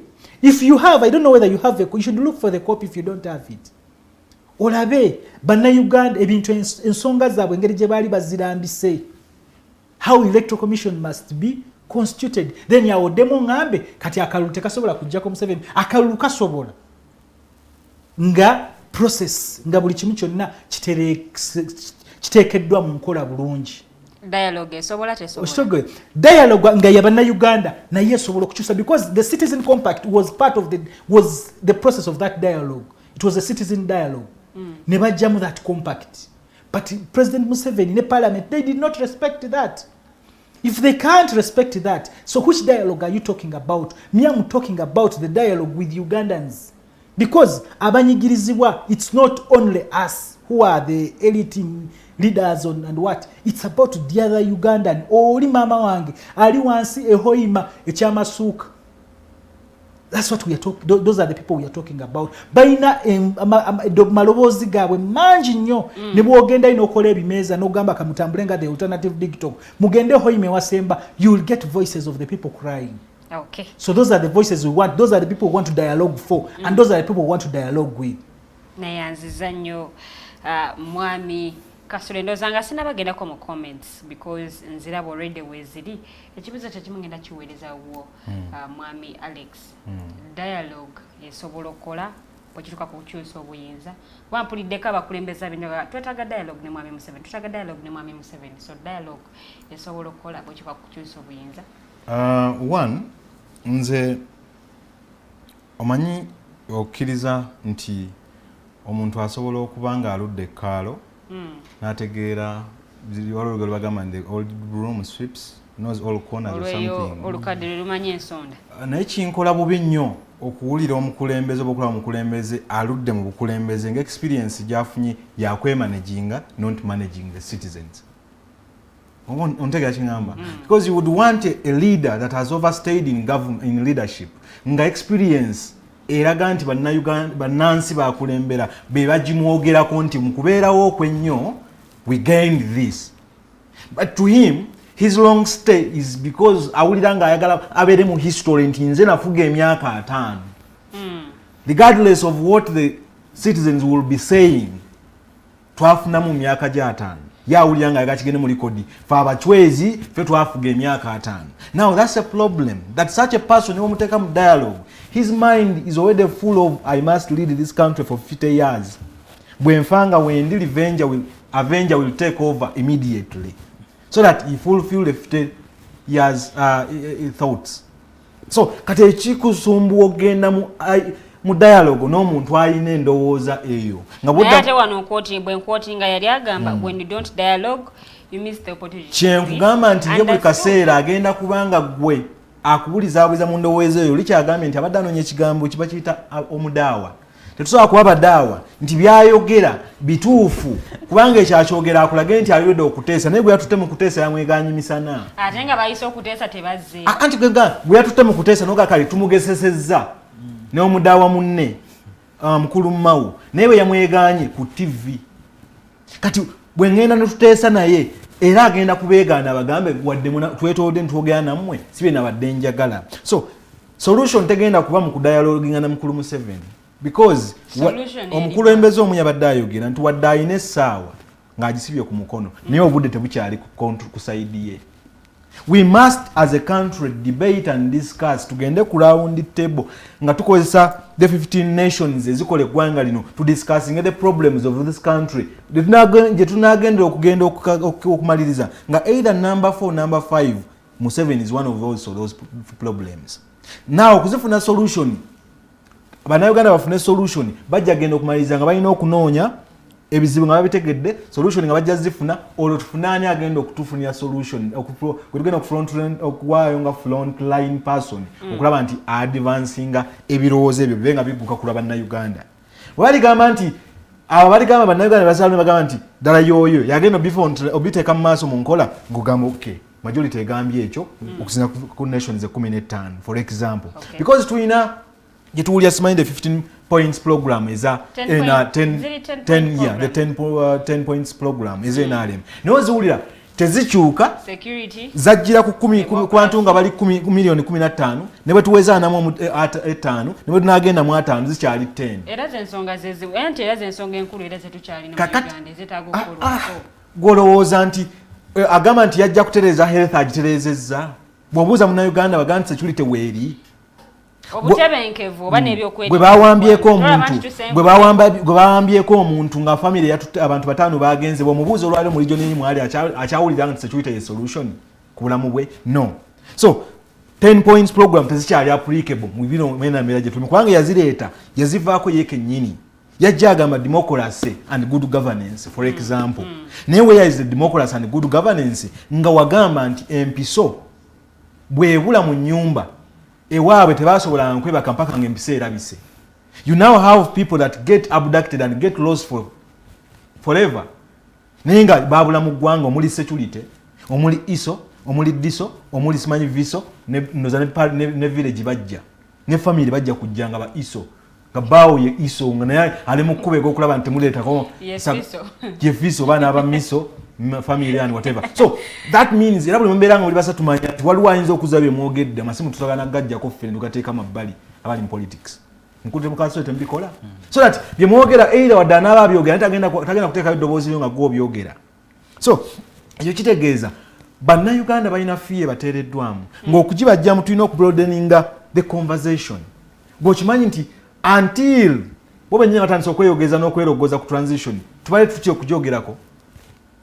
I am saying kubanga bannayuganda otandika okugyogerako tuyogereko mu lwatu ng'alinga atanakyayagala ontegeera.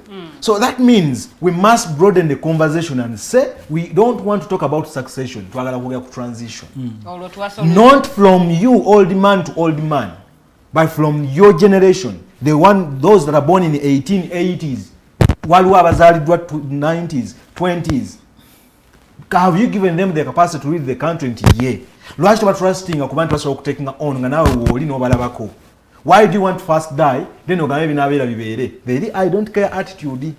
Tayagala kumanya oba bali bamuntaana ebiri baawo tugambe abantu atakogamba musimanyi okuba ye yakipinga eggwanga mu fear emyaka 5 lyabeerawo nga yero kwataliwo ate nga nyinyi agenda okukozesa abayaaye be baddisorganizing omukulembeze ali bali kutteko tutuuza tuzo obuyinza kwe kubanga tubroadeninga ensonga ezo zigenda okukuma okuteeka buli muntu awulire nti ensonga zigenda okuadvancing okulaba ntulwanirira obuyinza ffenna wamu because eggwanga lino lirimbiddwa nnyo nti politicians bagenda ddirwanira lifune obuyinza lifune democracy ekitali kyangu.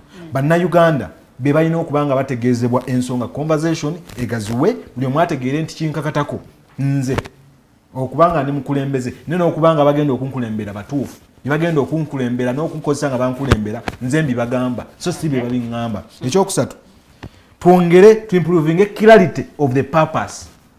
Omuluganda twongere okutegeeza omuntu lwaki mukakatako okubanga ategeera ebigenda maaso mu ggwanga lye. Kubanga ebintu bino byokubanga emyaka 5 omuntu nga atandika obitegeera ebigenda maaso mu ggwanga lye nga wabulayo mwaka gumogenda mu politics kibi. Kubanga emyaka gineena oba ogyonoonye okuteekerateekera eggwanga lye emyaka 6 oba 10 egikola ki ginaddako. So abantu twetaaga tubategeeze tubasome si kusomesa naye tugulewo bulungi openly and publicly ng'ogyeko gamba mbu tukizeeko ekibiina kimu NRM nga esobola okuba enkuŋŋaana opposition oba opposition oba abantu nga tasobola kuŋŋaana mu kwogera eggwanga lyabwe lirifugibwa litya likulemberwa litya.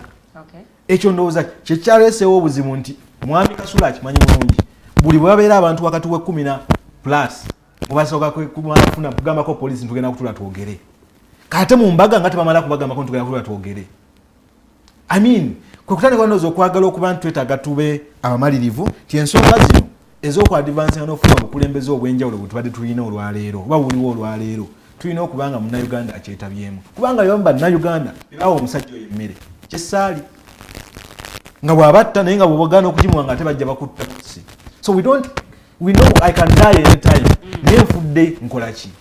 Abaafa nga baganye okumuwa emmere bo baafa lwako baganye muwa mmere because baali bamumanyi ayinza okubasinga abamu emmere olwalina bali kuleeti nga twakuwa emmere ffe twakolera but you are not looked totufuddeeko bw'owulira abaziwanako abali eruweero n'abakugamba wadde emyaka 36 we have not been catered for.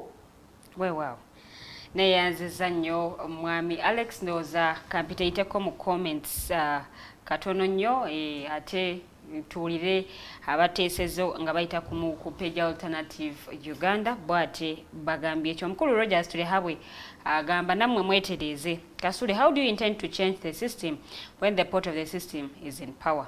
Because you in the opposition are the same people who are saying Kasule, how do you intend to change the system when the porter of the system is in power? Because you in the opposition are the same people who are saying that the system has been made to aid and protect the beneficiaries who are the minority, by the way. Let's be serious. Define the right parameters for changing the system with Museveni as a leader. I thank you.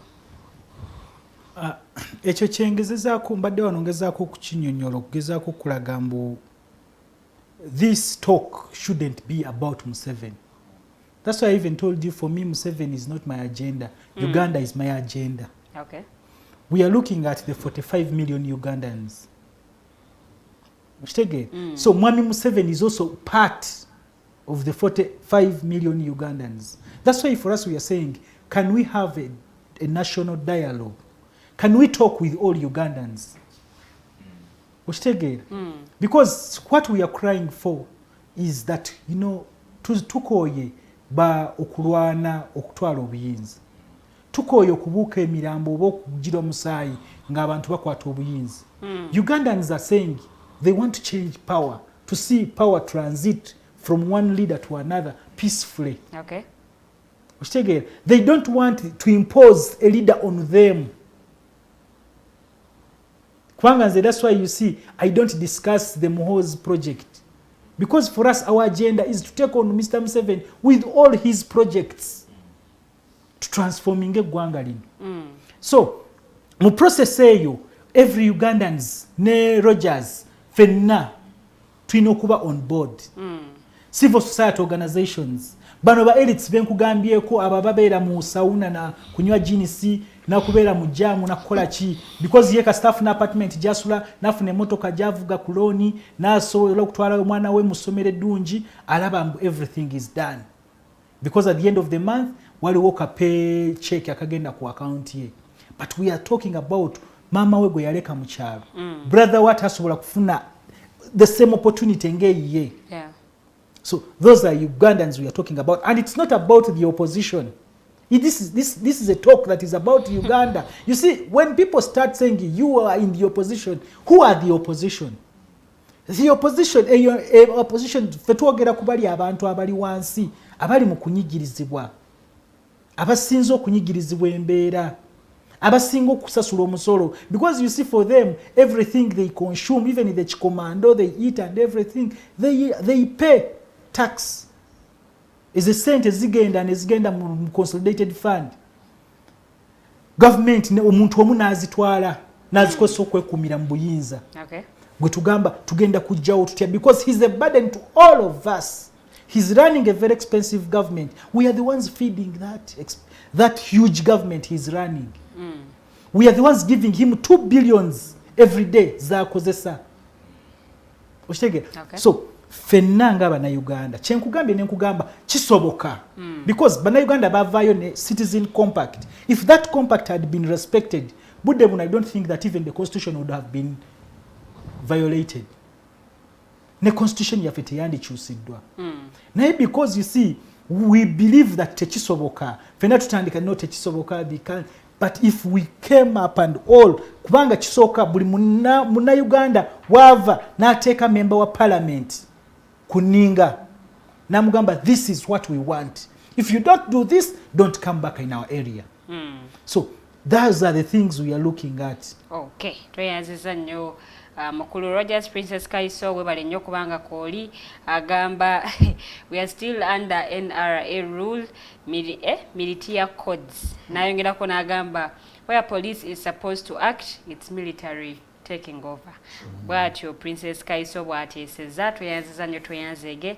Nendowooza katugerera ne comment enesembayo okuva wa mukulu tumusime Kato. Agama issues of peaceful transition has still a fetus in the mother's womb, and it still has a lot of time to be achieved as it lacks the political will. Look at the conditions the presidential candidates go through while campaigning for the big seat. You will wonder whether Kampala and other cities have turned and shifted to Mogadishu, where Al-Shabaab is a threat.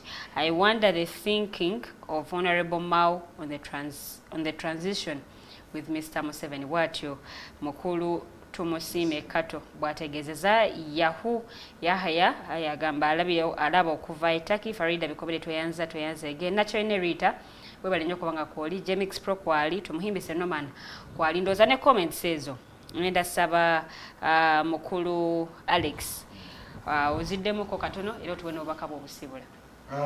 Neyanzege nyongera okusiima mukatinga mukulu tumusime n'abatu badde batulaba na yali ogoberera ensonga ezigenda maaso mu ggwanga lyabwe. Naye ojja kusanga nga kati wano omukutu nga guno aba platform nga ziteebwawo mu bugubyo obw'ekitalo abeewaayo ne bazigoberera bamalirivu ate si be bangi naye bamalirivu kubanga bawulira baagala eggwanga lyabwe. Naye ng'era bye bituleetedde okubeera force kubanga ojja genda mu mainstream ba media tebakyasobola kwogera ku nsonga zino realistically bakugamba tokyogera kifulumya so ndowooza kati abo tulina kubeebaza nnyo kubanga bebazira mukulu Musiima agambye transition is still a fetus in the mother's womb. Very true. Because ibadde nkweke bukweki nkweke nnyo tebagala kujogerako. Imagine olwaleero nti omuntu okufuna political okufuna economically okuba economical power omuntu okugifuna nawulira nti bamugamba ali connected. Kitegeeza omuntu takyasobola kubanga asobola within the same formation and in his own country n'agaggawala awatali to connected. So ndowooza ebyo birina okutereezebwa omuntu asobole okugaggawala nga mu nsi endala nti you can become rich, wealthy, healthy regardless of having connections with the regime. Njagala okuleka abadde batulaba n'abatugoberera nga bannayuganda nti imagine singa Mulago ekozesa 1 billion nga budget yayo buli lunaku service zandibadde zitya okubanga State House ate yekozesa 2 buli lunaku naye nga ate ina bagenyi bagendayo kulya mmere n'okwonoona toys zaffe. Ontekera kyengamba if Mulago had a 1 billion budget on a daily basis in a financial year services zandibadde zivaayo n'abantu abadde bagendayo bandibadde be bano situgana corruption yandibaddemu naye singa tugana for reasons Mulago kefune budget ye kubanga bannayuganda bagikoze ekyo bakikirizganyiza nti let the department efune budget okusinga State House wano osanga Mulago ina 1 billion per day all services zandibadde zanjawulo so yebyo mukulu kundi byagambye mukulu Kasozi atanga byandibadde mu Kasule byandibadde mu ndowooza y'abannayuganda tuwadde ki priority mwebyo bitwala ffenna maaso nengera okuseebaza bwe atukyaza alternative platform gye mutuwa n'okuba nti mutufaako nga bannayuganda okuba nti mwatuta omusango gwo mu kkooti tukimanyi tugugoberera tukimanyi NGO zandibadde nga zibegaseeko nyingi naye ziri mu kutya oba mukitegera so ndowooza bwe mulina space eggulawo abantu bajoyininge mubawandiikire NGO zino zigambe because you are silenced here we are to speak on your behalf mutujoyininge tube nga tuli bangi okulwanirira kino. Nyongera okwebaza abakulembeze bange ababakomezaawo abantu mwebale president waffe mukulu Kyagulanyi Ssentamu Secretary General mukulu Lewis Lwongoya n'abakulembeze ba NUP mwenna Madam Sala ku Secretary tawo BMC Budenga nzija weekend ennungi abakulembeze. Wewa tweyanziza nnyo mwami Alex mwami Kasule Madesa bosibula abatulabe olwaleero. Nga nsibula abatulaba nsooka kwebaza betubadde nabo wano n'ababadde eyo abantu be batalaba abagezezaako okutereeza ekifaananyi kyaffe ne kirabika bulungi naawe atukyaziza ne muganda wange kubanga ebye tujja wano sifa abasinga okumanya ennyo naye naffe tubanga twewagala okugattako etofaali okulaba nga eggwanga lyaffe tulitwala mu maaso. So neebaza bannayuganda mwenna abali ku the alternative nabonna abali mu nsi yonna abafollowinga the alternative Digitalk mwongere okufollowinga because eno digital yegenda okutuyamba mu era eno okulaba nga tutambuza information okulaba nga tukyusa the mindset ey'abannayuganda bonna we bali abantu behoima tukyagenda mu maaso tugenda okucelebrating the golden jubilee eya Bunyoro Kitara Diocese next the week eja so activities zigenda kuba nyingi tugenda kuba tubyetabamu okutandika ku Friday ne rani ne bintu bingi mikole gigenda okubaayo so tugyetabeemu nnyo tujaguze na kanisa yaffe okulaba nga ewezezza emyaka egyo so mwebale nnyo mwebalire ddala. Tweyanziza nnyo tweyanzege abakulu membadde nabo mu studios wamu nammwe bannayuganda bazze bagoberera ensonga nga bwe tuzirambisa okuva ku ntandikwa oba okuva ku ssaawa mu yakawungezi paka ssaawa zino esatu ate we tugenda okubanga tuwunzikira. Mwami Otebe obubaka butuuse agambye munnange bwebale kuweereza era munnange atumidde abakulu bendi nabo olwaleero Mohabin Assad Muwumba agamba Ugandans is the problems for Uganda, not Museveni. Ugandans are not trusted. Look, all these MPs in parliament is just a waste of time. There, guys. It's just a waste of time. Bwatyo Mohabin webale nnyo kubanga naawe obadde ogoberera ensonga nengenda kubanga ate nsibulira wano olunaku olwaleero olunaku olw'enkya ku ssaawa 4 ez'akalasa mayanzi tosobwa retired Colonel Dr. Kiza Besigye mu program The Interface ajja kuba wano nga ttanya ensonga nga bwe zigenda okubanga zoogerwa olunaku olw'enkya so togisubwa ssaawa 4 ez'okumakya paka ate ssaawa 6 ez'omutuntu ate oluvannyuma ssaawa 12 ez'akawungezi omwezi tosibwa the snaptok omukyala Teddy Tenjo Nabukera ajja kubanga naye agikutuusaako awamu n'abakyala ababiri nga bwe bakikola buli lwa mukaaga. So munnange beerako ate naawe osobole okunyumirwa ng'ate bw'oyiga. Nze Omumbejja Luwedde Lilian era nga benkoze nabo olunaku olwaleero omukulu Kato Tumusiime yabadde ku camera so nga ate mu control room wali omukyala Teddy Tenjo Nabukera abakoze okulaba nti programu eno ebeera nga bwe badde olwaleero okukogatta omukulu Rogers Tulyahabwe ono yabadde director so nga ate Jeremiah Mukiibi abadde akoze nnyo okulaba nti program evaayo nga bw'osobodde okubanga ogiraba. Kambagaliza okubeera obulungi tusenkana omulundi ogujja mweraba.